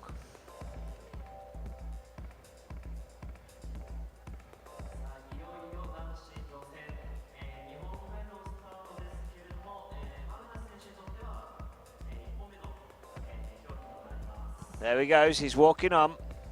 Cameraman will follow him in a second. And on the other side. Okay, are we going to see two tops here? Yeah, I think there's a high likelihood. It might depend a little bit on how Magnus is feeling. He certainly looked in flash mode there and sitting in his seat, and he looked like he was pretty psyched up. So he might have if he's feeling good and nothing goes wrong. Sometimes I worry about if he has a little mistake. He's a little bit like some of us, where if you have a mistake, you can't reset really quickly. I do feel sorry for him though. He's been sitting here. We've been watching him.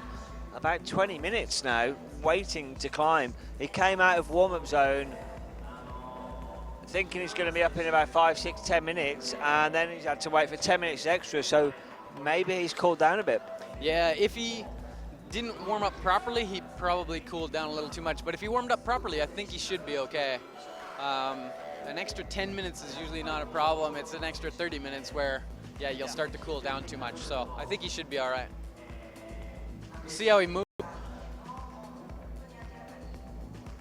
There aren't any really dynamic moves. There's a couple of dead points, but no real jumps or anything that sometimes throw Ramon for a loop.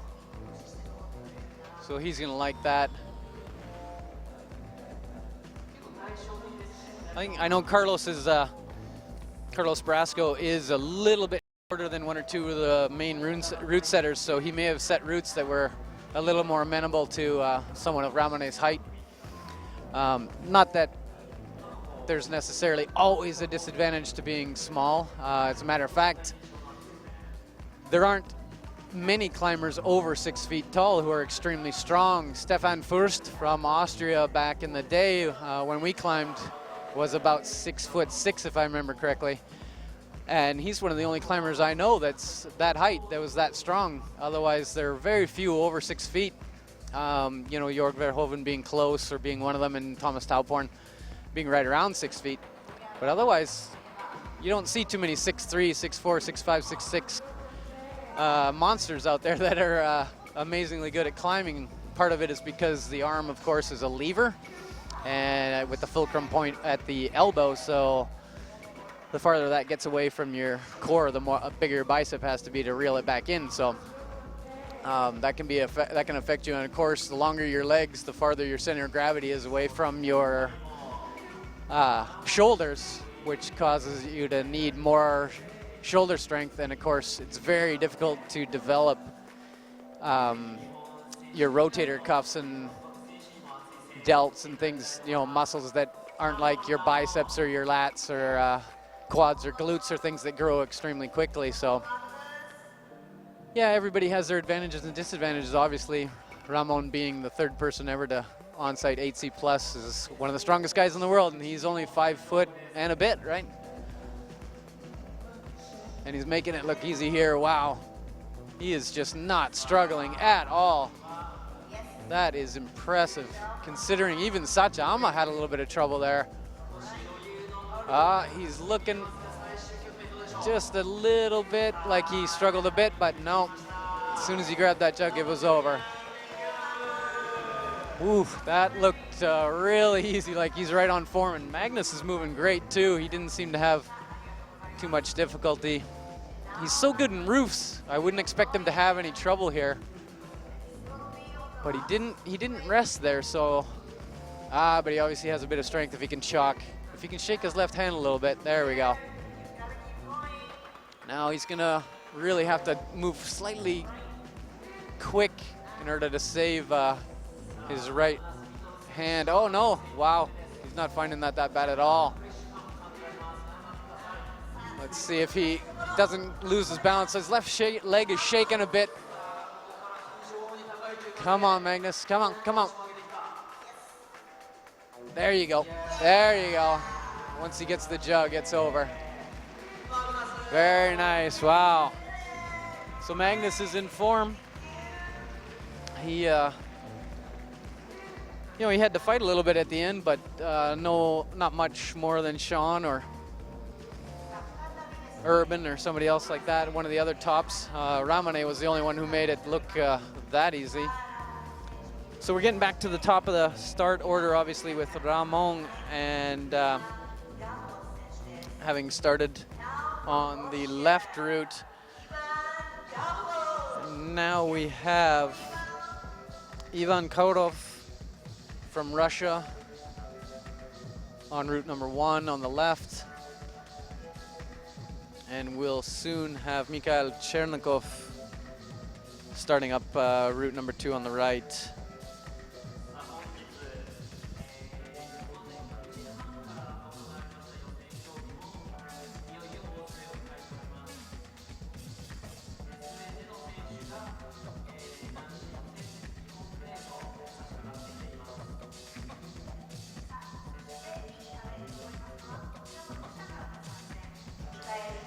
Not sure if Moscow is on Central European time. I think it's on probably Eastern European time, which might be an hour or so off. So they're probably only 6 hours behind us, which means it's 9 in the morning, 8 in the morning, I'm not sure, probably 9 in the morning. So hopefully we've got somebody from Russia watching. Let us know if you're in the chat.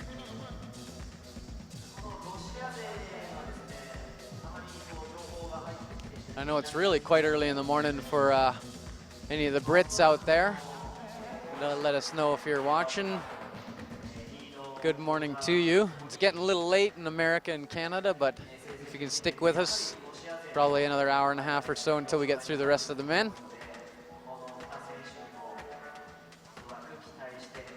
And then we'll get the qualification results up as soon as we can for you, so you know who to watch out for tomorrow. Like we said, there's 31 climbers, so with 26 making it through to the semifinal, we're only going to lose 5 climbers, but it is going to be interesting to see, since some of the, many of the Japanese have been climbing really, really well. I'm not sure it's going to be all Japanese climbers in the bottom. We're going to lose a few other people, so.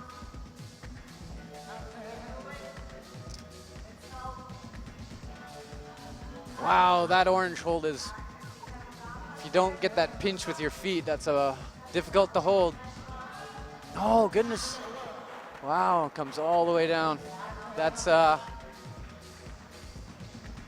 Ivan was looking quite strong until he got up high there, and he didn't manage to, I don't know if it's because his legs are so long, but he didn't look as comfortable as anybody, or as many of the other climbers, pinching the left side of that green volume and then trying to pinch his right foot on the outside of the orange hold to the right there. I think if your legs are too long and you're not quite flexible enough, it pushes you so far out that orange sloper becomes incredibly difficult to hold. But he definitely did enough to make it into the semifinals, having done quite well on the first route, so I think we'll see him tomorrow. And now we're seeing Mikhail Chernikov doing the forearm wrap rest that has become all the rage. And now that everyone's seen it, thanks to Sean McCall, I guess, for starting that.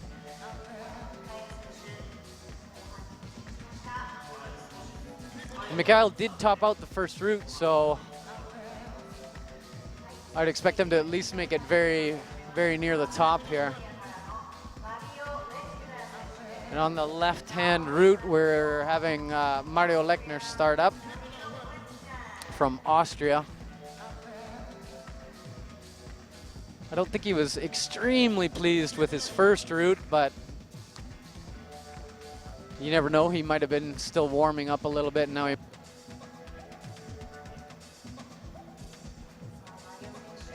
And on the right-hand route, we have Takuma Numajiri starting out. The man with the entertaining hair.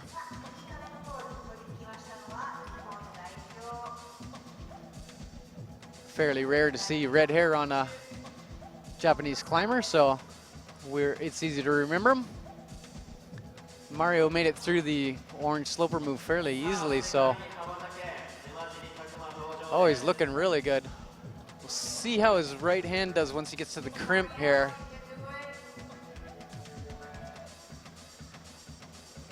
Relax, crimp. He's keeping his shoulder down. His elbow is starting to come up a little bit. Yeah, see his elbow coming up? Means he's getting tired a bit. If he can shake it, he'll gain a couple more holds. And he did keep his hips low there so that he was able to rest a little bit. He rested his right hand a little bit. So let's see. Get the momentum, bang. Oh, come on. Good, good, good. Wow, it's amazing that he got that back on his right hand. And you can see how he's a little more comfortable on pinches. Come on, Mario, come on. Good, wow, excellent. Like I said, maybe the first route was a little bit more of a warm-up, or yeah, oh, he's squeezing his hands like he's cold. And as I mentioned earlier, I'm not sure if everyone heard it or if you were with us, but it's about 20 degrees outside. But in the hall here, I have a thermometer, and it's only about 12 or 13 degrees, so it's actually kind of cold. We do see most of the crowd with at least a sweater on, and I myself am sitting here with a sweater on now. I'm getting a little cold myself. Incidentally, though, we are sat right next to the door with the draft coming through. True, that is true. That is probably affecting us. And I imagine under the lights there, they were probably a little bit warmer, but it did look like Mario was squeezing his fingers and putting them under his arms a little bit, and like he was chilly, so. It's definitely the aircon has come on today. Yesterday, when they were route setting, we were very warm in here, and this morning for the women's, the temperature is a lot warmer. I'd say probably maybe 5 to 8 degrees cooler now since this morning. That's what it feels like. I definitely had to throw my jacket on, and yeah, the route setters were actually sweating pretty heavy. You know, their backs were glistening when they were working on those routes last night, and it's definitely far, far colder than it was when we were in here yesterday. And on the left route, we have, sorry, let me get the list out here. Ozawa Shinta, who did fairly well on the first route, so. Numajiri-san made it through the first move fairly easily. And he's got the arm lock, so he should be able to rest a bit. And if he can reach that clip, that'll help.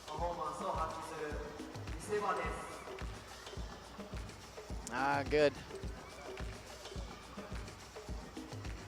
Part of what that forearm lock does is it allows you to relax your shoulders a bit by hanging weight directly off your elbow joint, essentially. He didn't use it as much as I thought, so perhaps he didn't find it as restful as he was hoping. But he's moving quite well, so make this clip and then get through this really pumpy traverse section. Starting to hear the cries of Gamba. Oh wow, he didn't like that very much, so maybe he's going to try the shorter Ramone version with the double pinch.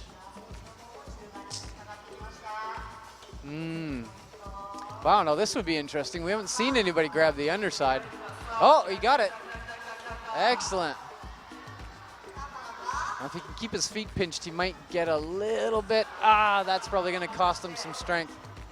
I think his left hand is giving out. He might not make it too much farther. Wow, excellent. Come on. Step, come on, good. Oh, he's a little angry again, but actually he did extremely well because I thought he was going to come off about 3 holds before that. Well, there we go. It's the maybe it's the fancy haircut. Very well could be. Now we're well underway in the second half, and I've just been informed. Sean McCall's tweeted, after an uncomfortable qualification 1, I still managed to top. And it's always better to feel a bit off on the first day. He'll be psyched for tomorrow. Yeah, I noticed he was climbing a lot slower, and I actually thought he was hoping to warm up maybe on that route and that it was a little easier. And he did end up really putting some power into it at the end and making the top, but he didn't look like himself, so. Yeah, I mentioned that to him. I spoke to him just before he started climbing. Now, there's one thing different about this competition which we have not seen in the other League World Cups, is that the competition's women's, then men's, and they're normally all in the morning. Now, he said he's been a bit bored today. He's been waiting, he's been up early. His body clock's been used to be getting up early, as we have been all through Asia and the body times. Maybe he's just been up that long, so psyched climbing, because he hasn't been in a competition for 5-6 days, hasn't climbed that much. Maybe that's what is not on his mind. What do you think? Yeah, it could definitely be that nervous energy, sitting around all day. I know in the old days, our qualification rounds occasionally lasted 14 hours, where we sat in isolation for as long as Steve Schneider once. I think he held the record for somewhere around 14 hours. We'd have to look into that to be sure, but that was amazing, because sitting in the back, you have all these amazing climbers sitting around you, and of course you talk about routes and you think about it, and your body reacts to that. You're actually visualizing what you're going to do. You're climbing with these other climbers on, now that it's flash. In the old days it was on-site. Now that it's flash climbing, you kind of are in this mode of, nervous anticipation and doing moves in your head for quite a while. And now that it's the middle of the day, perhaps Sean was, doing that for several hours, in isolation, well, in the warm-up rooms, I should say. and that maybe caused him to lose a little bit of energy, or he may not have warmed up properly too. You never know. If you don't get going right away in the morning, you might not warm up properly. Well, that's it. His hands were clean. He had not chalked up at all 5 minutes before he'd gone on. Now, you normally see Sean McCall, his hands are white gloves, like he's been playing referee in the snooker hall. He is normally well up for it. Obviously, he was saying, look, there's only 31 guys, only 5 are not going to make it. We know that we've got a lot of Japanese here who've competing in their first World Cups. And the Europeans have travelled over here. I would put my money on all of them making the semi-finals. So he knows he's going to make the semi-finals. But then again, he doesn't know what if it goes to countback. Now, he still needs to get in the right frame of mind to do well in case it goes to countback. But then we still have the semi-final. So, like you say, it's getting in the mindset, but you can't be too casual knowing that you're going to get to the semi-finals. Yeah, plus, you know the adage, success breeds success. I mentioned this about an hour ago or 2 hours ago. You want to succeed on these initial routes, even though they're quote-unquote easy for these guys. You want to have that good feeling of, hey, you know, I did great in the qualies, I feel good. Yep. Then if you go into the semis and even if you don't top, but you finish, you know, you're in 5th, 4th, something like that, you still feel like, hey, I did great in the qualies, did pretty good in the semifinal, I feel good enough, I'm going to go out and really put in a good effort in the final and maybe win this darn thing. If you have a tough go in the qualification, it can work on you mentally so that you're not 100%, and heck, you might not even make the final. So you got to be careful in that situation too. I think we have Jabi Kim on the left route and Kasahara Daisuke on the right. Both moving quite well. Jabi did fairly good on the right-hand route, so I expect him to get fairly far on this left one as well. So Yabi, that section where we were talking about that orange volume, he slipped. He wasn't even in the position to get his feet into the foothold, which you were mentioning. Yeah, it didn't look like he pinched quite right on the left, either with a heel hook or a toe, and on the right orange hold there. If you don't do that right, that hold, the orange hold, looks big, but it is really quite sloping, and yeah, it's you have to clip from there as well, so you really got to figure your feet out, and I think Jabi made a big mistake there, and he's going to be a little disappointed with that, but I'm quite certain we're going to see him in the semifinal tomorrow, so if he can reset, he'll be fine. But Gamba, oh, very good. Daisuke is also doing quite well. It seems like most of the climbers are making it through the bottom section here, and it's really this pumpy traverse that's killing them, particularly this yellow hold. Oh, he's going to do the double heel hook version, or single heel hook, sit down on it version. That'll work. Wow, very nice. Pinch, pinch, pinch. Good, good, good, good, good. Excellent. Man, we are seeing some great climbing from these young Japanese climbers who don't have a ton of experience. Daisuke, you know, having only climbed in one World Cup previously in Mukpo, is really climbing quite well. Come on. Gamba, Gamba. Gamba. Wow, Gamba, Gamba, he's doing great.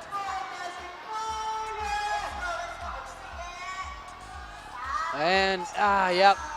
If you're not right on, you can see if you hesitate there, you're definitely not going to have it. And he was starting to get pretty tired anyways, but. That's that section we mentioned at half-time.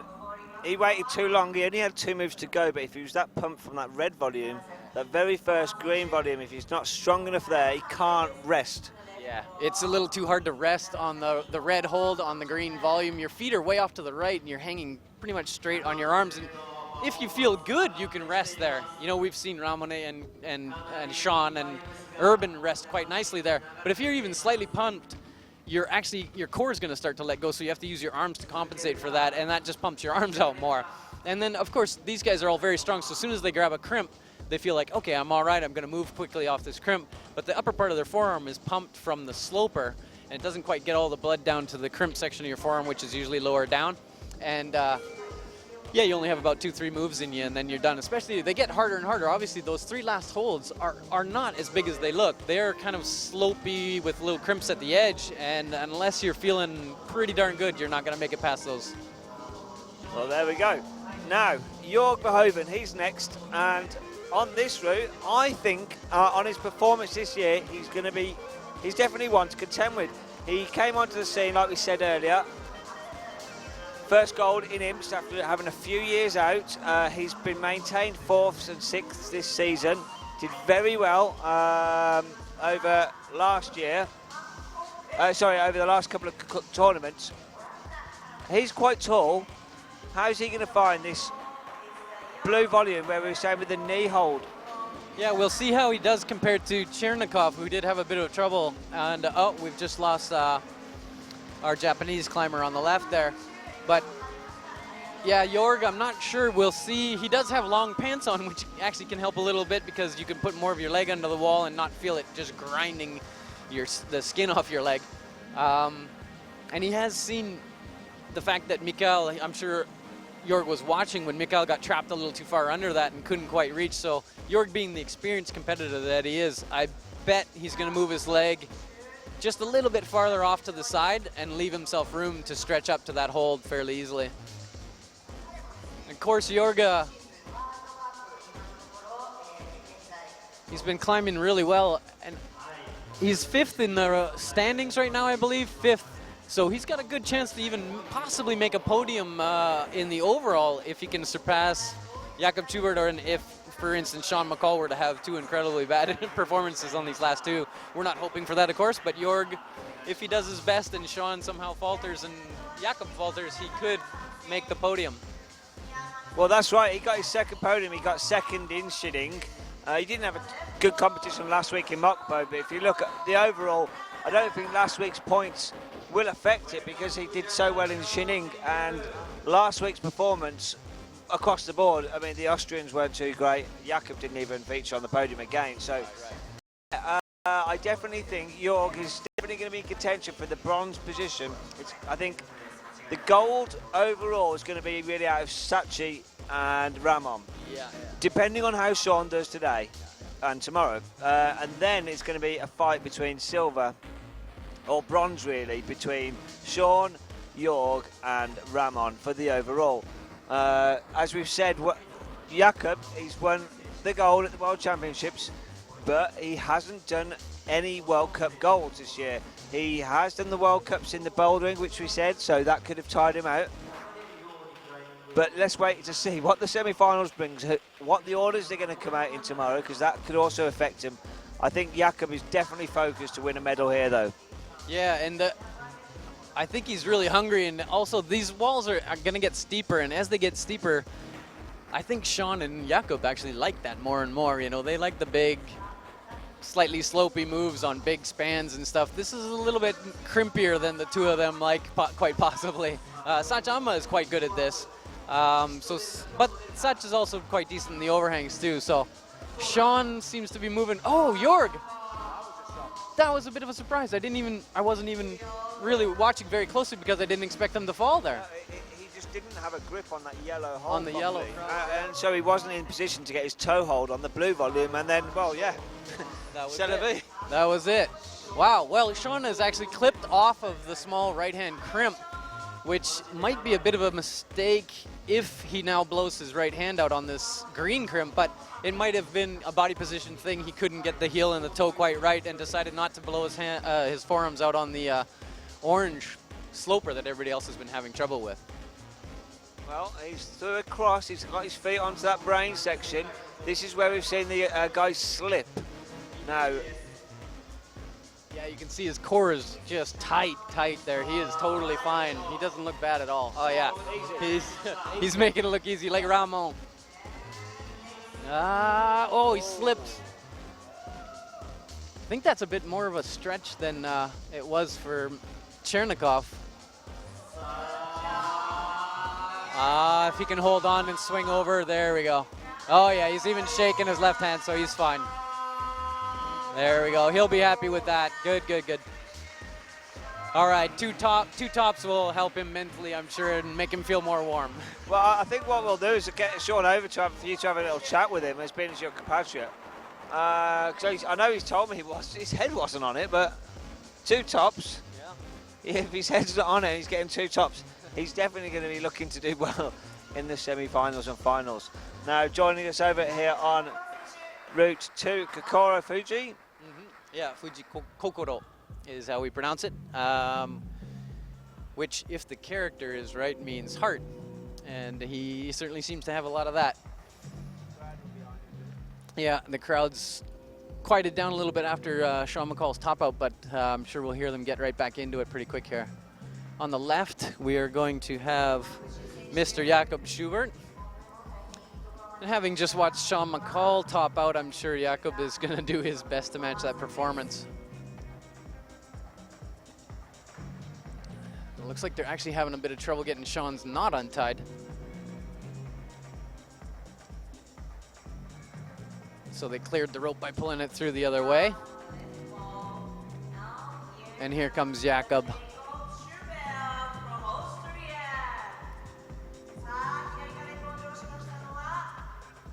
Fuji's climbing really relaxed. You can see the way he's doing that nice drop knee. It saves a little bit of strength.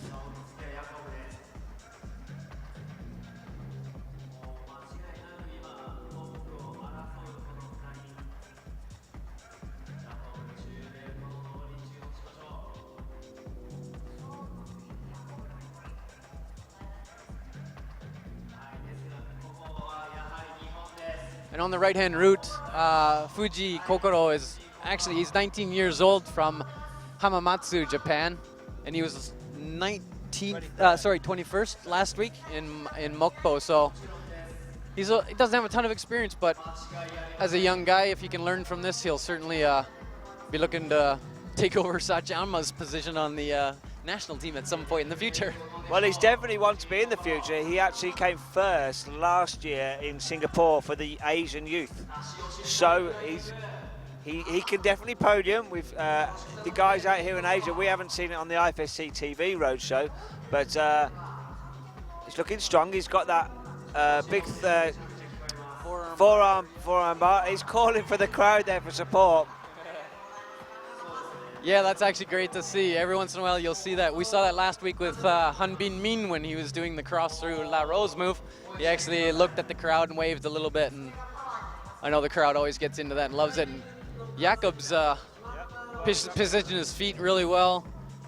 Yeah, he's got to be hungry for a World Cup victory here. I wonder if he, in Asia, hasn't had enough chance to climb like the Slovenians were saying, you know, just not enough chance to be on a wall and just move. We'll see with Kokoro Fuji making a good effort on the right side too.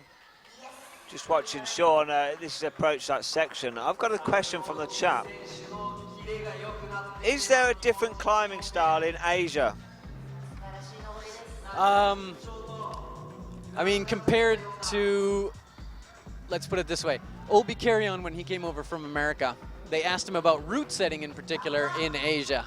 So it's not outdoor climbing necessarily, but indoor climbing. And he said probably the difference is here in Japan, given that the indoor walls are a little shorter, the routes tend to be very powerful, crimpy, bouldery type of routes.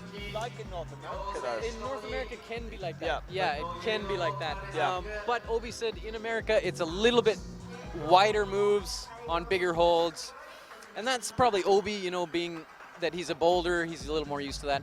And then having done some routes, he sees, there's certain same sort of moves. So in Japan, it's kind of crimpy. In France, ended up hooking his leg behind the rope there, but he's all right. Jakob's doing great. Yeah, he's going to top out, I think. So Obi Carrion said Japan's probably the crimpiest and boulderiest. America's kind of in the middle, and France is the big flowing moves that's more like dance. And that's how Obi Carrion put it, and I think he's about right. Outdoors, the climbing all seems to be fairly similar. Very well done by Jakob there. Of course, they have less rock to climb here in Japan. You know, it's not like America or Canada or certain parts of Europe where you just have these vast expanses of rock, but so that does lend Japanese climbers to being indoor type of climbers. When I climb with some of the indoor guys here, I'm just amazed at how strong they are. But then we go outside and they have less experience, so they're not quite as strong outside, particularly on cracks and things like that we find in America a little more often. But needless to say, they're very, very strong, and particularly on crimps. I think if we're going to say anything, yeah, that would be the specialty in Japan. Much like Russia, the Russians seem to be that way as well, partly because, yeah, they have less rock, less access to rock as well. Some of the prime climbing areas are in the Crimea, or at least they were many years ago when I used to climb. So many of the Salavat Rakhmatov and some of the older Sadik Kezbekov, Pavel Samalini, guys like that could crimp on a matchstick, but we're a little less adept at granite type of slopers.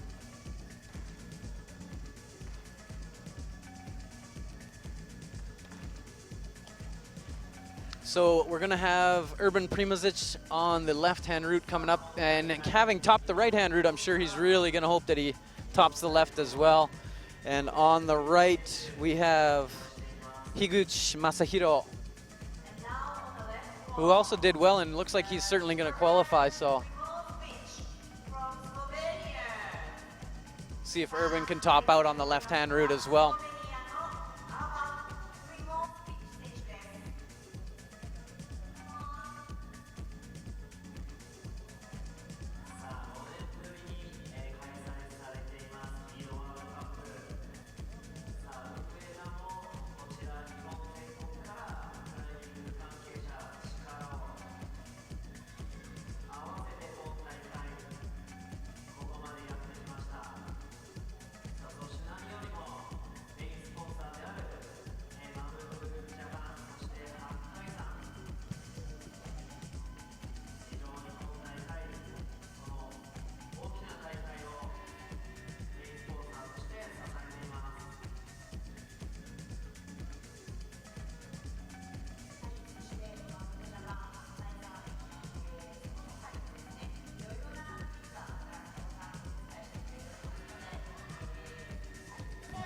Okay, so just a bit of a update on where we are here in Inzai, Japan. We've got the men's qualifications just in the second half of that. We've had the women's this morning.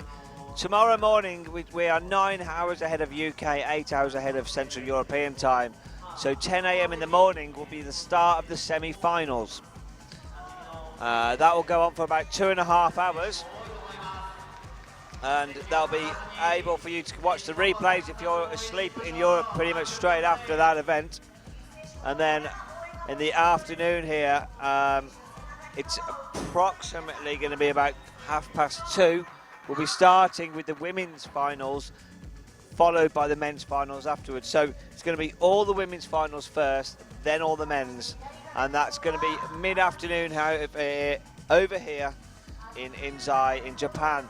If you follow us on 24/7 Twitter page, you will get the live Twitters of when we're going live, and follow the IFSC Facebook page. You'll be able to see all the up-to-date information of when the events are starting.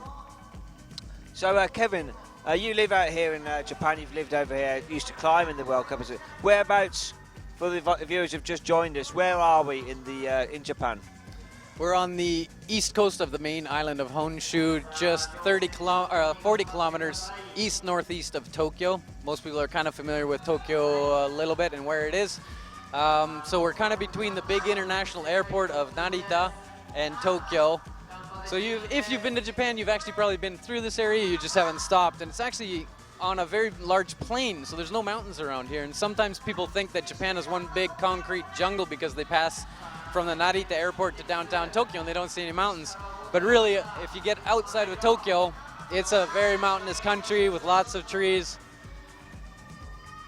and a decent amount of rock. And actually, here goes Urban. I can see he was getting a little bit tired there. It's quite amazing that, that he's resting fairly well.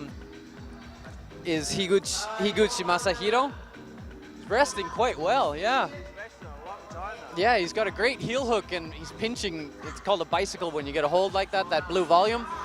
So I'm surprised not very many people have he might have wasted a lot of strength right there though. Come on.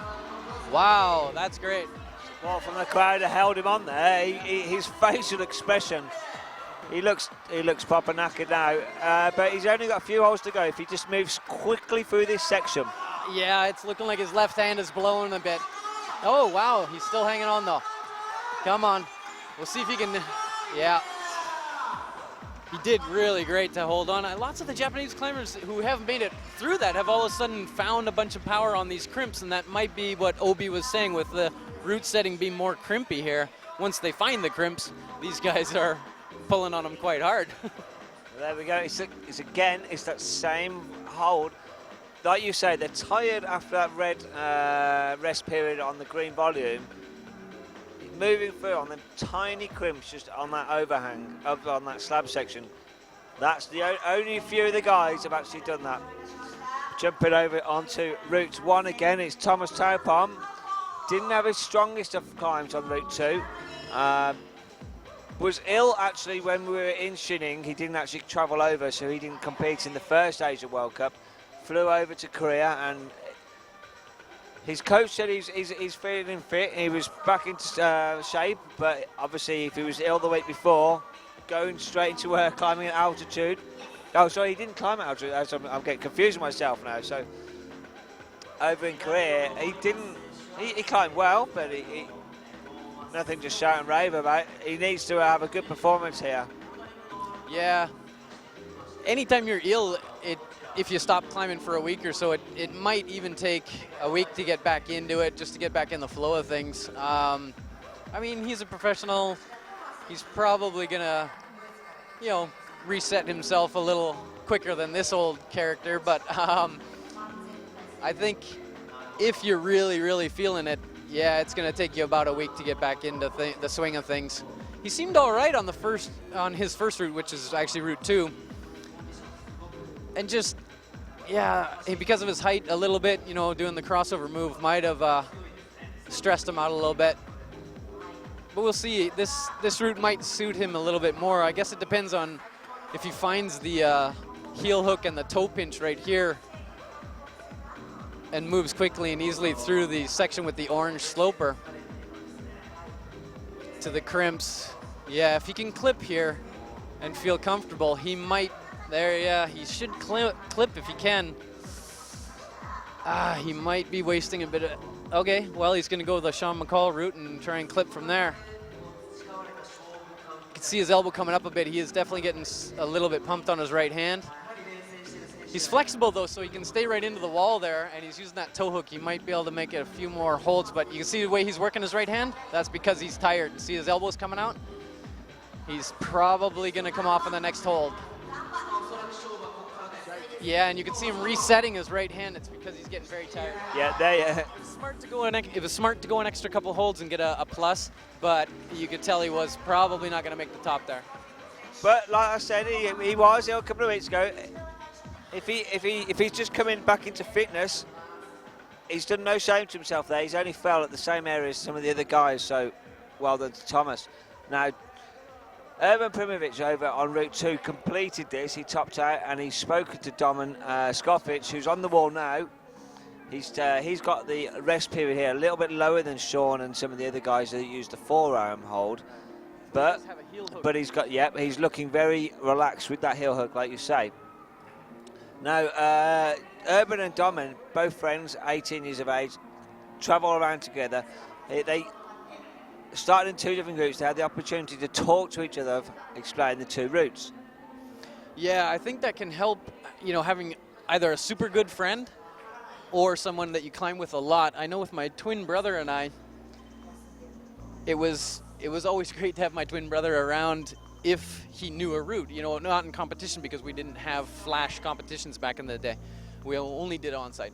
But if, for instance, we went outdoors and I didn't want to try to on-site something because I thought it was a little too hard or something or just didn't fit my style. And he went up and he said, no, give it a shot, flash. And he explained, hey, this pocket is like this or that holds like that.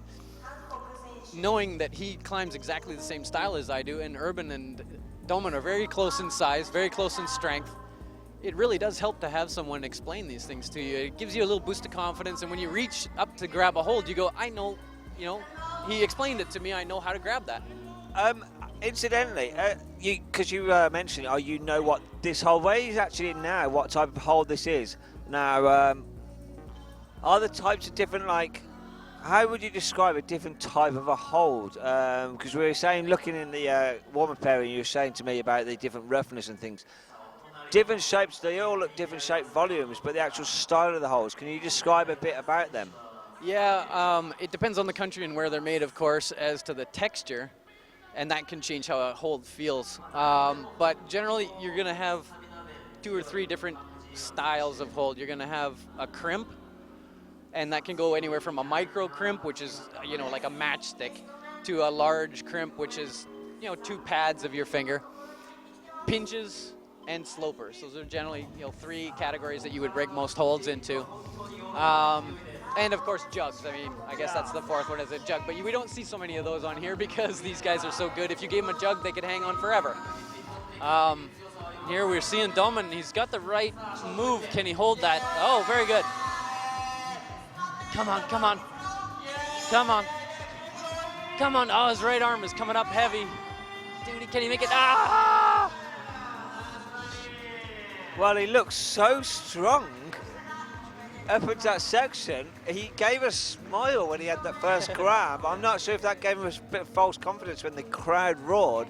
Because like rightly said, as you said, his right arm took that second hold and he was twitching. And I think he realised how he waited too long again on that first hold. Yeah, and those 3 green holds in a row there are not as good as they look. So from here, even though he knows what the hold is, I think, because I know the hold, when you go to grab it and your foot is a little bit underneath you, under that overhang, you think, it's not too bad, but all of a sudden you got to balance your weight, get your hip down, put pressure on your foot so it doesn't slip.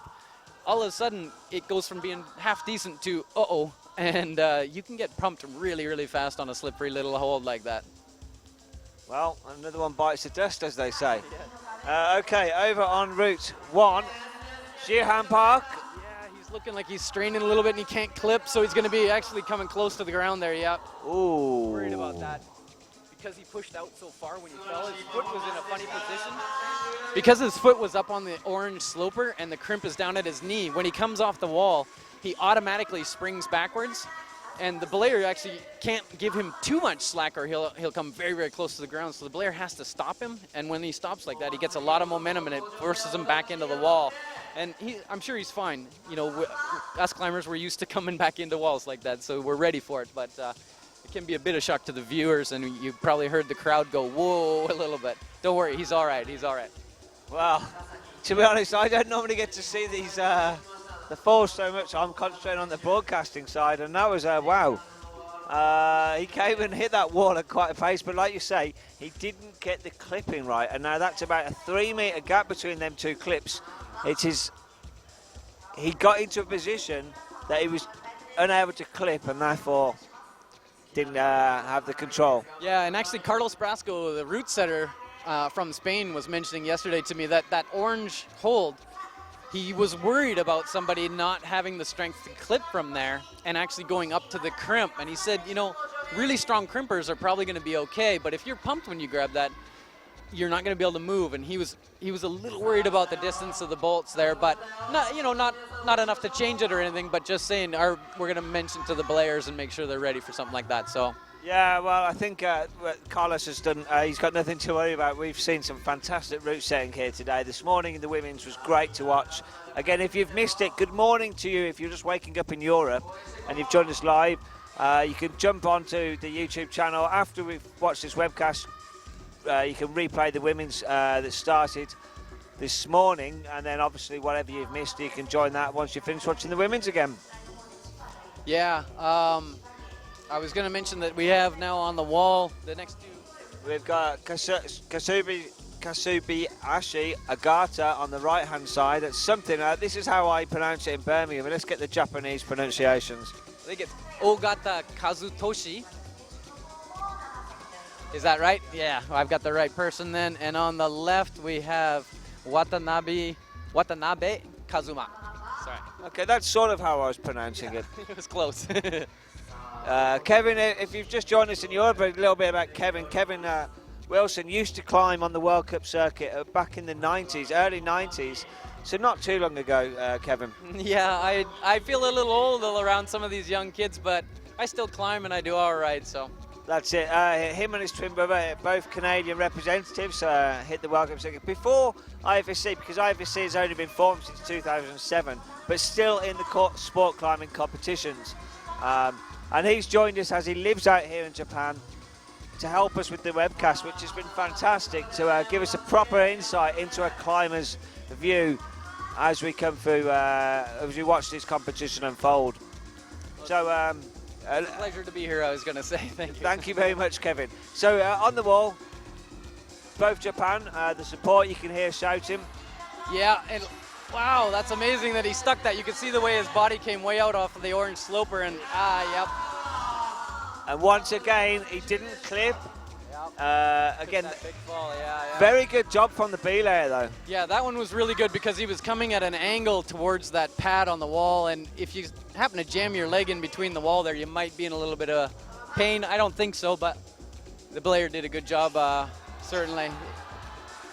Good, he's moving up into the section where we have that difficult clip, and then the crossover onto the yellow pinch. We'll see if he crosses or if he does the match version. Yeah, you can see he reached right up to test that. A lot of guys have tested that and gone, ooh, I don't like that. Yeah, Ramon is the only one of two guys, I think, to use that. Sean, I think, actually, I don't remember if Sean crossed from that side or if he reached all the way across and matched on the left-hand side. Tell you what, if you watch the replay later on, you'll be able to find out. Just go to the YouTube channel, click on replay, there you go, or click on the actual webcast. Yes, okay, I'll do that. So he's been up and down from this blue volume, and he's actually been taking a lot of time. He's not actually wasting too much energy because he's extending his arms, but he still hasn't got past this red volume. Yeah, you can see his core is actually letting go right there, and he's probably out. Yeah, when you go up and down like that, it's okay if you have really good holds where you can rest, but if they're just semi-good, it might be better just to push through really quickly and maybe even, take a shot at it, as it were, because coming up and down like that, you end up getting so pumped you can't possibly do the next move. Whereas if you took a shot at it and you managed to grab the next hold, you'll have just enough energy to maybe get your feet on and maybe make one more move. It's a gamble that competition climbers have to take, whether to jump for something or push through a really tricky section or to come back down and take a rest. But at this level, with such difficult moves and such difficult routes, it's unlikely that you're going to get a really good rest. So keeping momentum, keeping flow is a really important part of good competition climbing, and I think he lost his flow a little bit, getting stuck on the blue hold there. Well, he's had a good attempt. I'm sure he'll be in the final. Thomas Ballet now on the Route 1. Oh, in fact, we've got a French wall going on as Manuel Roman starts as well. If you just hold the mic, I'm just trying to obtain Sean McCall and Jacob Chabert for some interviews. I can see they're all finished. Great, thanks.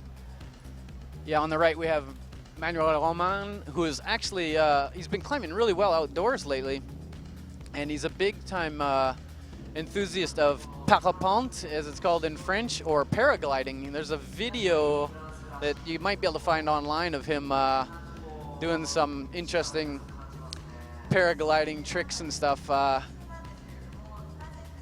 don't imagine that he's a professional at that, but he seemed like he was pretty good to me. Of course, one of my best friends in Canada, Will Gadd, is a 5-time world record holder, if I remember correctly. Might be 3-time world record holder in paragliding, so perhaps he knows more about Manuel Roman's paragliding exploits than I do.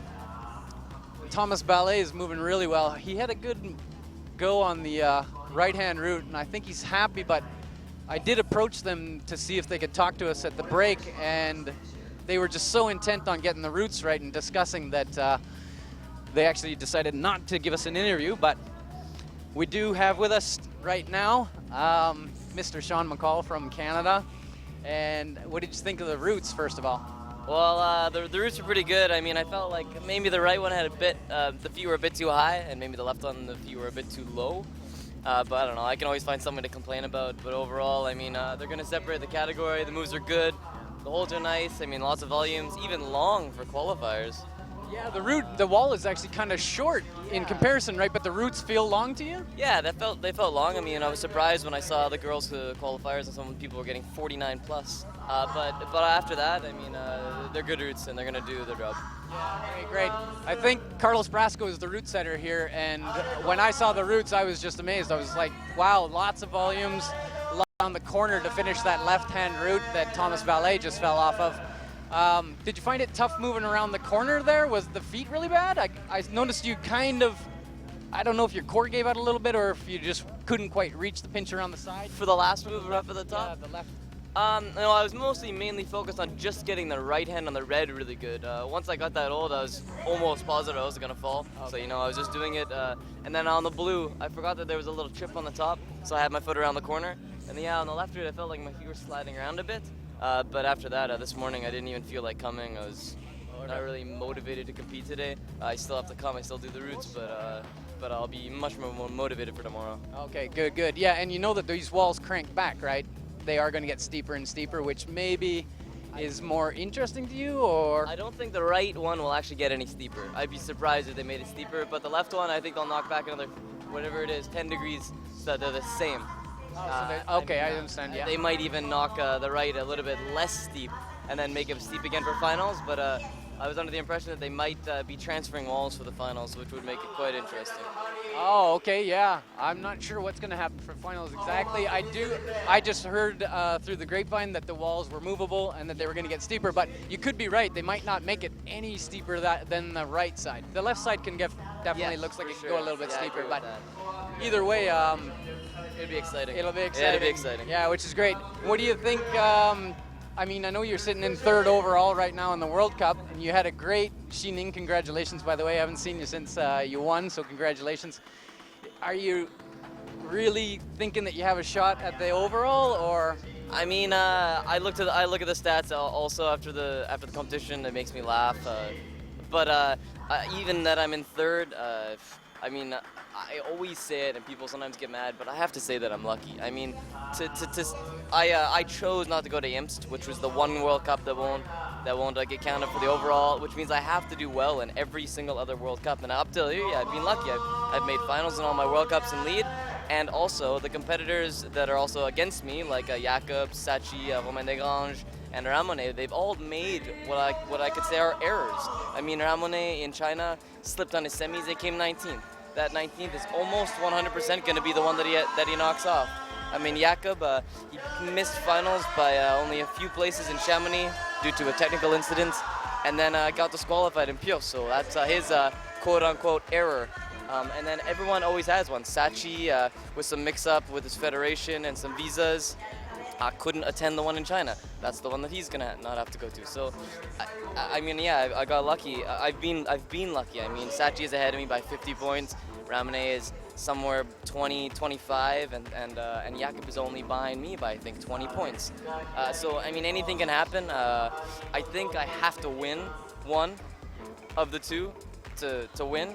But I know that even if Jakob wins both, then he can also still win, and so it'll be really exciting.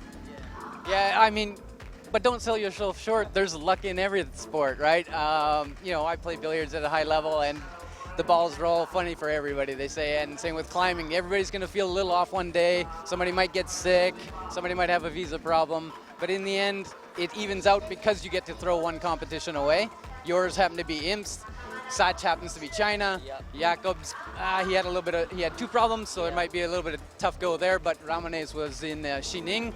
You're all on even footing now, and going into the last two competitions, if you can pull it out, I'll tell you, Canada will be really proud. Love being with all my friends here.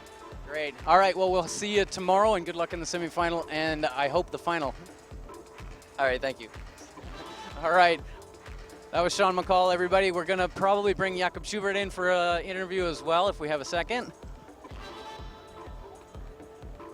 Well, thank you, Kevin. That was Sean McCall. Now, I've just grabbed Jakob Schubert for a little chat. Jakob, how are you? I'm good. How are you, mate? Yeah, very good, very good. Looking forward to the finals tomorrow and the semi-finals on yet another different style wall out here in Asia. Yeah, definitely. I mean, they use big holds like slopers, pinches, and also crimps. I really like the holds they have here. They have so many different kind of brands, and I already enjoyed it in the gyms in Tokyo where we trained at, and was fascinated about the climbing area. Actually, so, I'll come into your routes today in a second, but you said you went to the gyms in Tokyo. Last week, you didn't have your best of finals, and basically all year, you won the World Championships, well done, but you haven't took a podium gold yet this year. Have you done any extra training in Tokyo this week? No, not really. I mean, this year, despite the World Championship, was really disappointing for me, of course. I think I could have done a lot better. Obviously, I was in really good shape at most of the comps, and I brought a good effort in the semis most of the time. But in the final, I always did a mistake, or like in Chamonix, I used a bolt, and in Briançon I timed out. In IMS, I was just not in the shape, and in Paris, you used your phone. In Paris, I used my phone. Yeah, the season was not like how I hoped it to be, but I mean, I have 2 more comps now, and I'll still give my best. I mean, I'm still in a good shape, and I feel like I could have won in many events this year if it would have run a little better. And there are 2 more comps, so I think I have another good shot at these 2. Kevin was just talking to Sean about the overall. You're only a few points behind Sean. It's still very tight. You could easily get on the podium for the overall for lead, which considering you haven't won one yet, it's still very good. Yeah, I mean, I have to say, to be honest, I won the lead overall last year, so the third place wouldn't really mean that much to me, actually. The victory is the thing that I needed, or that I wanted to, and that's like not realistic anymore. So actually, the motivation is calmed a little down. But I mean, actually, in the whole overall with bouldering, speed, and lead, I still have a good shot to win, and obviously, I'll do my best in Kron and here. That's a good point. You last year you didn't compete in the bouldering. This year, well, I think you did one, did you, last year? Or no bouldering last 2 last bouldering. This year you competed in all the bouldering. Has that affected your lead? Actually, it didn't really have a great influence. I thought I might be really tired at the end of the lead season, or I might have big troubles at the first lead World Cups because I had only 1 month of lead training. But in the end, it worked out really well. I felt in really good shape, and I think, yeah, I could have run like last year. You know, it's always like last year maybe I was a little bit fitter, but not really. This year, I just made mistakes, and I didn't have the luck when I needed to have. And in the end, yeah, I don't think it's about the bouldering. It was just not my season in the lead, and I think I'm still going to do the bouldering and the lead together next year again, because I had a lot of fun doing both, and I'm still really psyched, you know. Well, that'll be great to see you in both the competitions next year, and it was very good to see you last week in the speed. Oh yeah, I mean, it was a lot of fun, and actually I haven't really done it before, and I felt like every try I'm getting like a second better or something. Of course that ends when I'm at like 10 or something, but it was a lot of fun, and I think if there is a lead World Cup with a speed World Cup together again, I will do it. Excellent, well, great. Just going back to these routes before we see the next climbers come out, which of the 2 routes did you prefer today? I thought they were almost the same. I liked both of them, actually. And in the right one, the beginning was really sketchy, which no competition climber really likes, since there's a chance that you might fall at the first or second clip. But in total, the left one was really resistant, and the right one was a little more bouldery. But I liked both styles, so yeah, I enjoyed it. And overall for Asia, have you enjoyed your time out here? Yeah, I mean, the comps went shit, if I can say it like that. No, you can't. You can't say that. Sorry, everybody. Yeah, Frank Bottas just kicked you out of the. You can say it in a different word, but please do not swear. Okay, sorry. Well, then the comps went really well for me, but I enjoyed the whole other time, and yeah, it was a great trip. Yeah, and I think we'll have to leave it there. We're going to concentrate on the last few climbers. All I can say is good luck for tomorrow in the semi-finals, and we hope to see you on the podium. Thank you. See you tomorrow. Okay, that was Jakob Schubert. He's very excited at this competition and apologise. Frank Bott will be giving a word to him.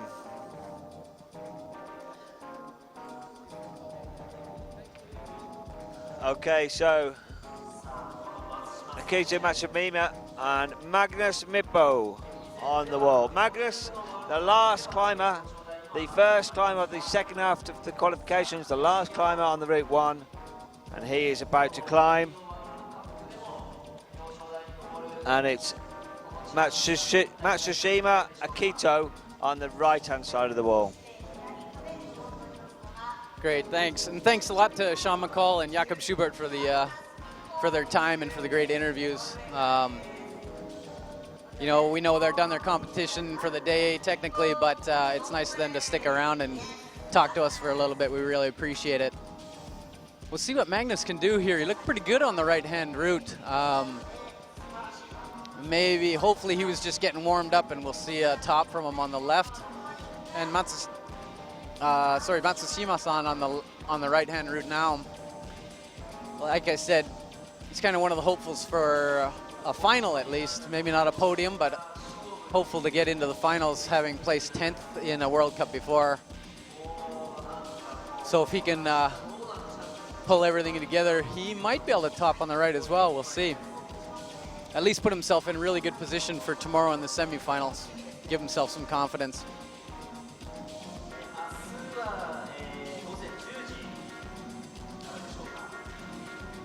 They're just announcing in the background that we will be starting tomorrow.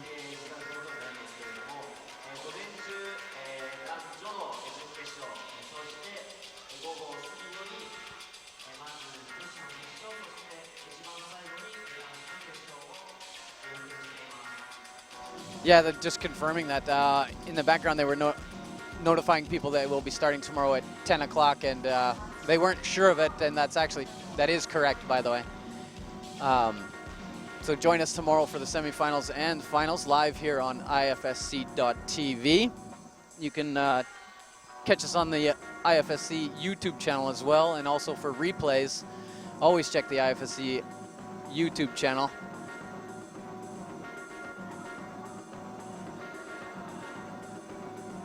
There we go. Magnus is actually shaking a little bit. Wow, but he's resting fairly easily on that right-hand pinch, which a lot of other people have not had the easiest time grabbing. We'll see how he feels on this. Oh, lost his foot. That might stress him out a little bit. He's so strong on crimps, he might be okay, but there we go. Now, if he can relax for a second, get some strength back in his right hand. Magnus doesn't have the greatest hip turnout in the world, so it's tough for him to get close to the wall occasionally, but you can see his left elbow coming up a little. He might be a little tired. Yeah. Oh, it's good that he clipped from there. Chalk, rest for a sec. Good, good, good. If he keeps his hips low here, he'll be able to shake again. There we go. Oh, he took a second to find that hold. That's interesting.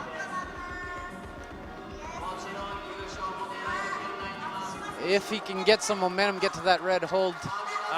Don't rest too long, Magnus. And Matsushima's doing great on the right-hand route. Wow, both climbers are really doing good. The crowd's really going nuts in the background. Come on, Magnus. Come on, Matsushima-san. Yes. Oh, very good. Excellent. Magnus, hang on there, hang in. His foot's a little shaky. No. Darn. I could see that his core was sagging a little bit and his right hand was definitely pumped, but two great efforts. Wow, Matsushima really looking good. If he climbs like that tomorrow on both his routes, I imagine he's going to make it into the finals. And Magnus, yeah, climbing like that also, he's got a good shot to make it in the finals for sure. Yeah, for sure. Magnus Mippo, he's looking the strongest I've seen him in a few competitions. Remember we were saying earlier, he hasn't had his best of seasons. He came out after a long wait, coming earlier for Route 2, straight on, topped out. Not many have topped out this route. Second one, he's only just missed topping out on the last couple of holds. Our last hold just didn't clip really, so two very strong climbs from Magnus Mippo. He's definitely looking the strongest we've seen in the last few World Cups. Now, here's another strong climber from Europe, Stefano Giosolfi. He won his first podium back in Shining 2 weeks ago. Over in Mokpo last week, he came 8th, so another good performance from him. Really doing well for Italy and himself, so doing himself proud. Let's see how he does now on Route 2. We are now finished on Route 1, so it's going to be full screen action from all of our cameras. We have only a couple of climbers left after Stefano. We'll have last week's gold medalist Hyun-Bin Min and Romain Degrange and Sachi Ama.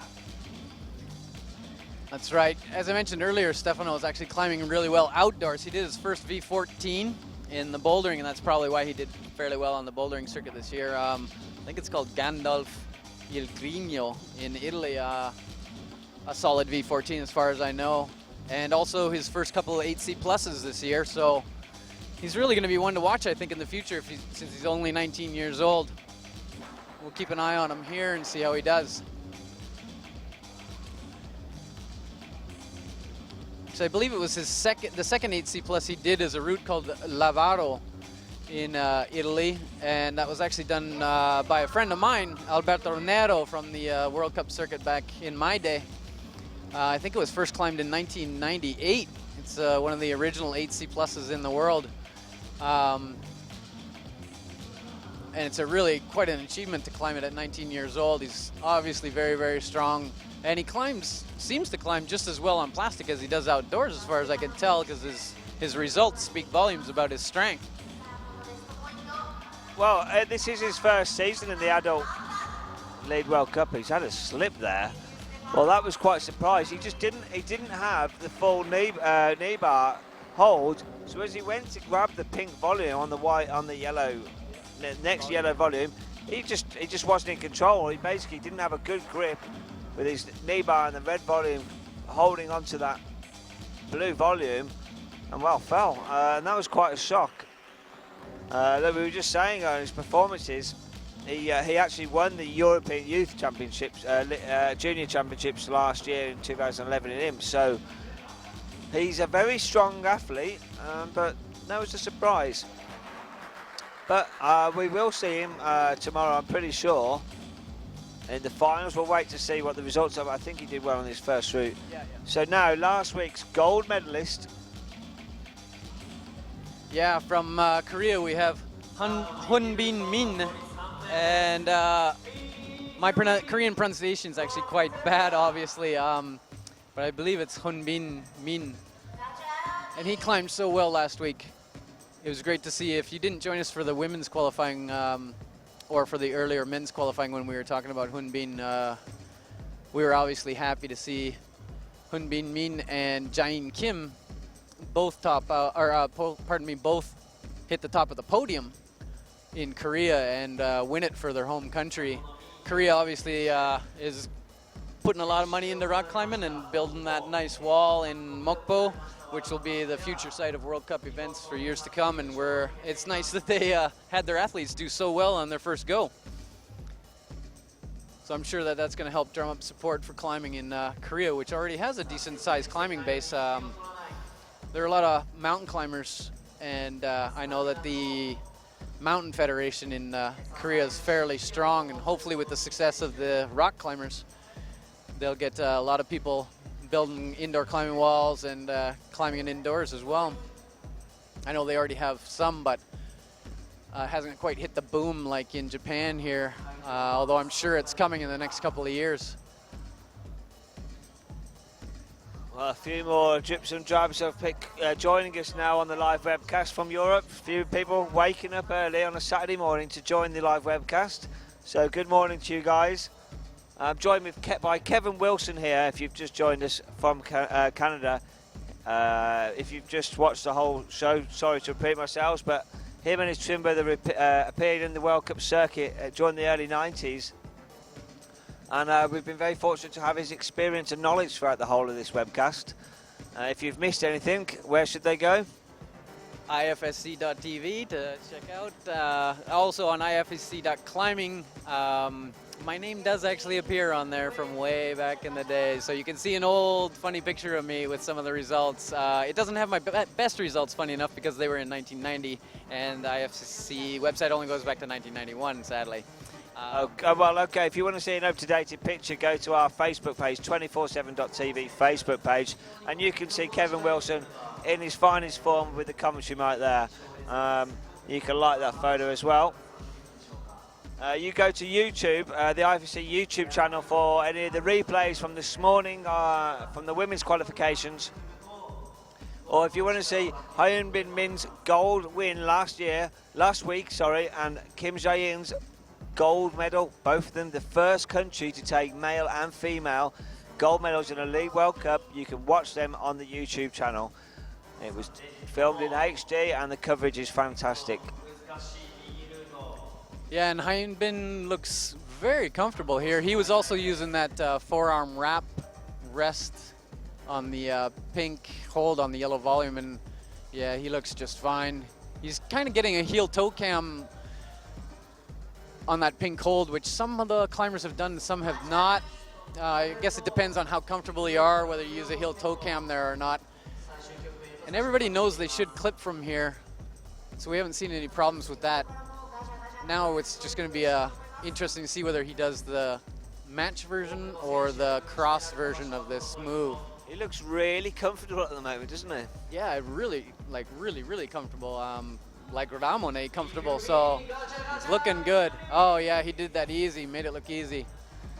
Look at, he even shook his left hand moving over to the red hold where lots of people have had trouble. So, and he's doing actually a reverse bicycle, or the bicycle with the opposite feet, I guess I should say, compared to what most other people were doing. So throw the heel hook, crank up, got a match. He got his foot up right away. He's feeling really comfortable, it looks like, and he's actually shaking his left hand and chalking. So now he's chalking again. Wow. Yeah, he's looking so comfortable. I hope he makes it through these last couple of moves, doesn't get a really quick pump or anything. Yeah, you can see the way he stepped through and actually opposed with his left foot off the far side of the wall. That saved him a little bit of energy. His core looks great. And boom, I think he's in there. Yep. Excellent. Well, looking at that, we're just directly underneath him here. He just stepped across and such a good left-hand grab on that first.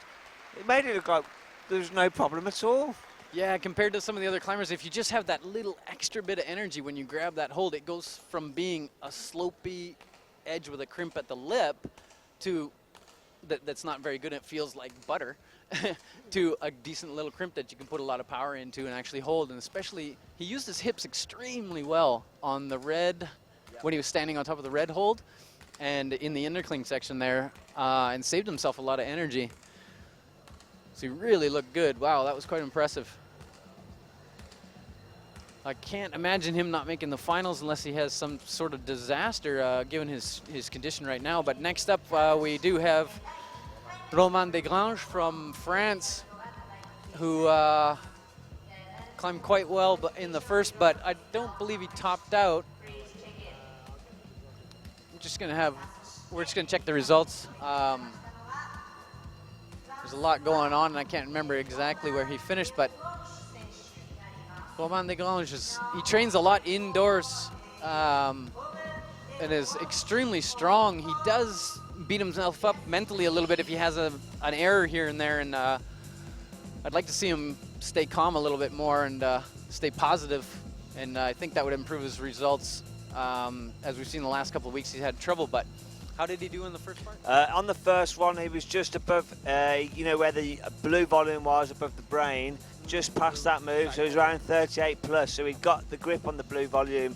As he had to move up to that green crimpy hold on that volume, that's where he fell. So he did well, but obviously around the same area, like the athletes who didn't get past that section, the athletes that got past that section, most of them topped.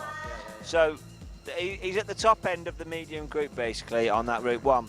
Gotcha. Yeah, that's probably going to make him a little bit disappointed and leave him a little concerned. But if he didn't have his warm-up quite right, that could have led to a bit of extra pump. And now that he's nice and warm and the room is nice and cold, maybe he'll feel a little bit more comfortable. Coming from Chamonix at altitude, he should be used to the cold conditions.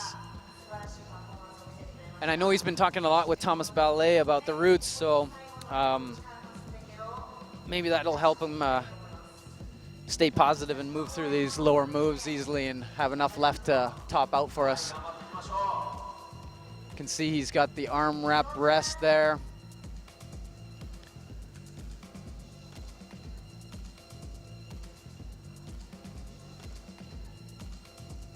And he moved fairly quickly off of that. Is he going to cam? He's not camming his foot in there as easily either. That might be a height thing. But he's nice and relaxed there, so if you can stay calm, clip quickly, don't waste any strength, and just move through quickly. And he's the first tall climber to choose that version of the move, and at least that I've had a really close eye on, and he made it look easy. Oh, come on, Rama. That's okay. That might have wasted a tiny bit of strength, but no, he's shaking nice. Yeah, he looks great. I don't imagine he's gonna have much trouble. Step through as long as he keeps his hips close to the wall. Switch the hips. There you go. Nice, nice. There you can see them 3 volumes, just about that, the 3 holds. There were 3 holds, it's that first one. You can't spend too much time here, but he looks controlled. This middle one's not such a good grip, but he's done it. Well, he'll be very pleased with that. Back on form again then. After his 2 podiums in Paris and Atlanta. Got a bit to prove here. He hasn't podiumed yet since then, but he's had a very strong year, the aging Frenchman. Yeah, and he actually made it look fairly easy that last couple of moves and used a technique that only 1 or 2 other climbers have used, which is to say toe hooking around the right side of that hold when he had the 3 green holds at the top. I'm surprised he did that because I don't think that Thomas Ballet or anyone gave him that information. He must have seen 1 or 2 other climbers do it. I do remember 1 or 2 climbers doing it. I just don't remember who they are, but hey, a top out's a top out, and he looked great. So that's going to do wonders for him mentally for tomorrow. Okay, so now it's our last climber of today, and the crowd will surely get behind him. Sachiyama, he's leading the IFSC World Cup totals at the moment. The rankings, we'll go through them in a bit shortly after we see the full results. It comes down to Sachi and Ramon really for the overalls at the moment, unless the results do not go their way from this competition. But the crowd will really get behind Sachiyama here. Yeah, it's going to be awesome to see. And I was actually surprised that Sean was saying, you know, even Jakob had a shot at it, because it really does seem to be a 3-horse race. And Sean was being a little bit deferential, and I think how he is. I think he's been very friendly there to Jakob. You see, for Jakob to win the overall, he's got to win gold here and in Crans, and for Sean, Ramon and Sashi to not even get in the top 5. Well, I can't imagine that happening. If that was going to happen, no, it's not. I'm going to put on it's just, that can't happen. Yeah, I think we can go all in and say it's not going to happen. I think there'll be some investigations on the route setting if that was to happen. But anyway, let's concentrate on Sachiyama. Yes, yeah, he did the first route fairly easily. He did, struggle a tiny bit at the top, but if that was a warming up issue, I'm sure that won't happen on this one. He's watched a lot of climbers go through this, so he's got a ton of information. You see, he flowed really nicely through there. He didn't get stuck with his knee underneath the roof or anything. See if he uses the arm bar hold. Doesn't look like he's going to. Ah, yeah, he did. Did switch it, so I think that's the best way to go, really.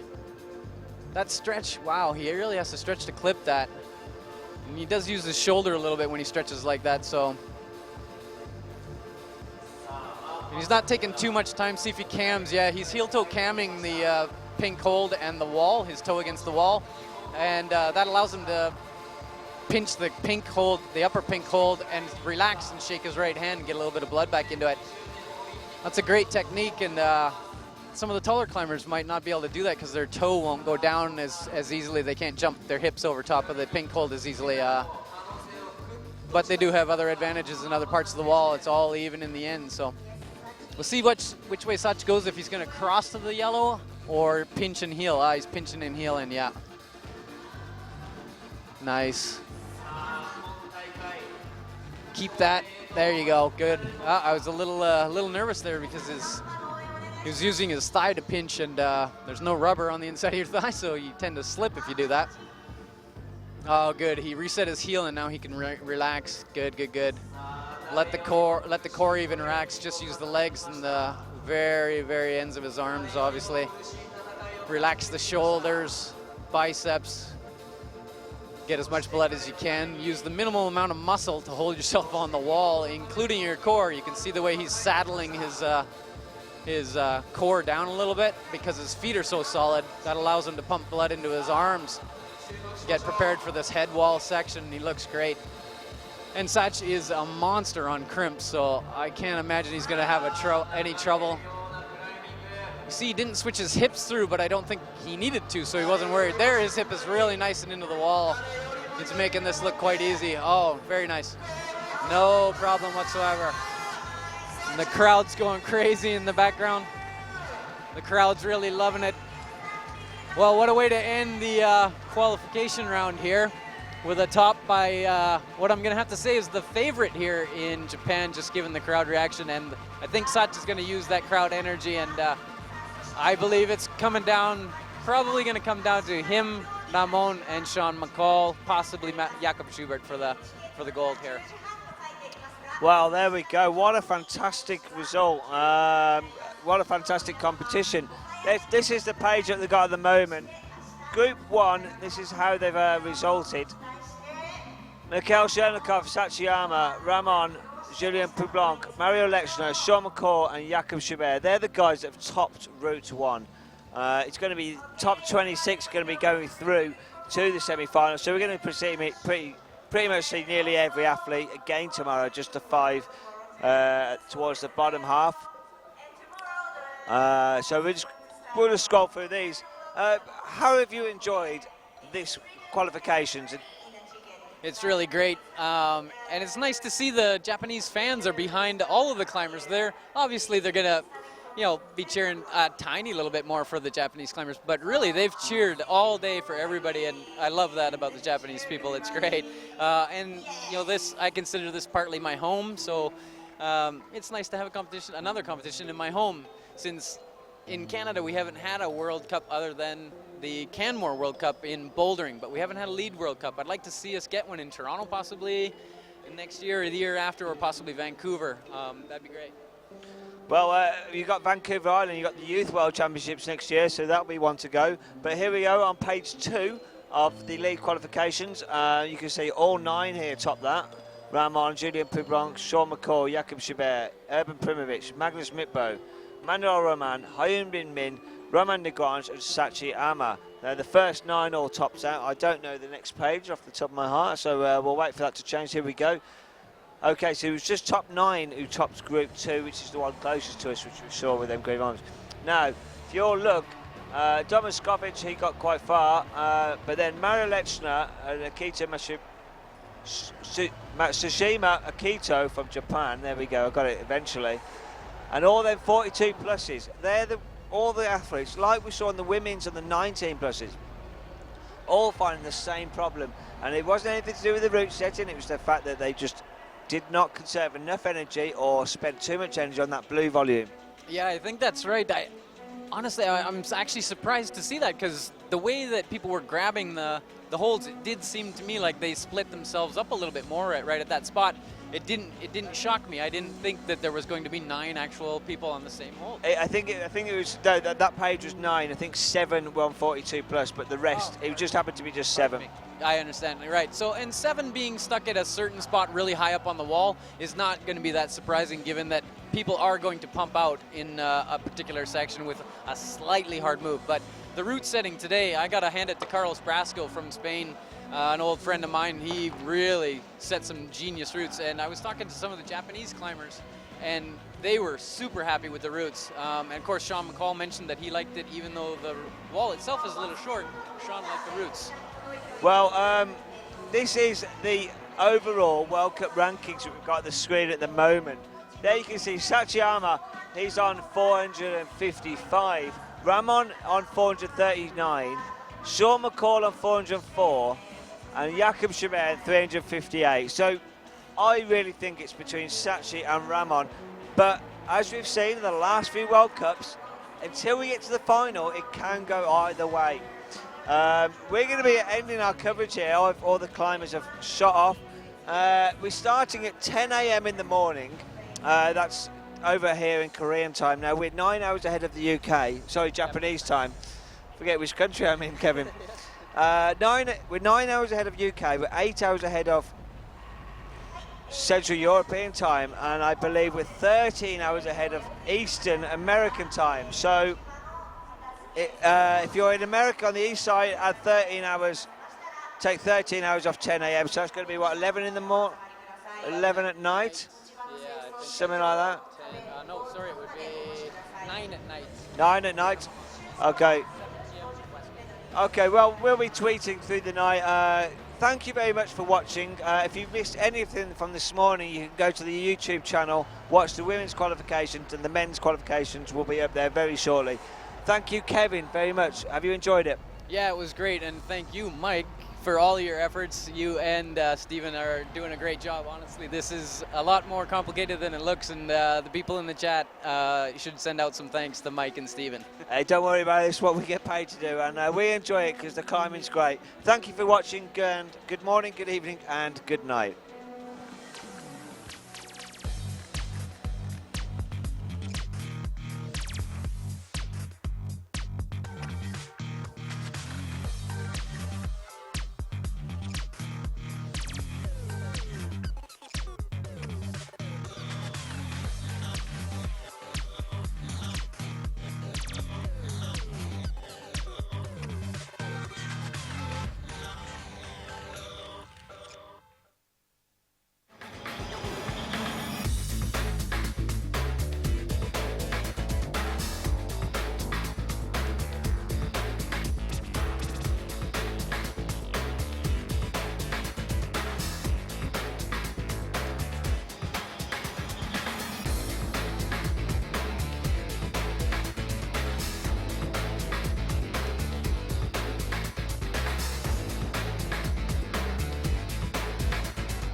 Today, Top 30 is the only company in the world able to design, produce, set up and manage a top-level competition.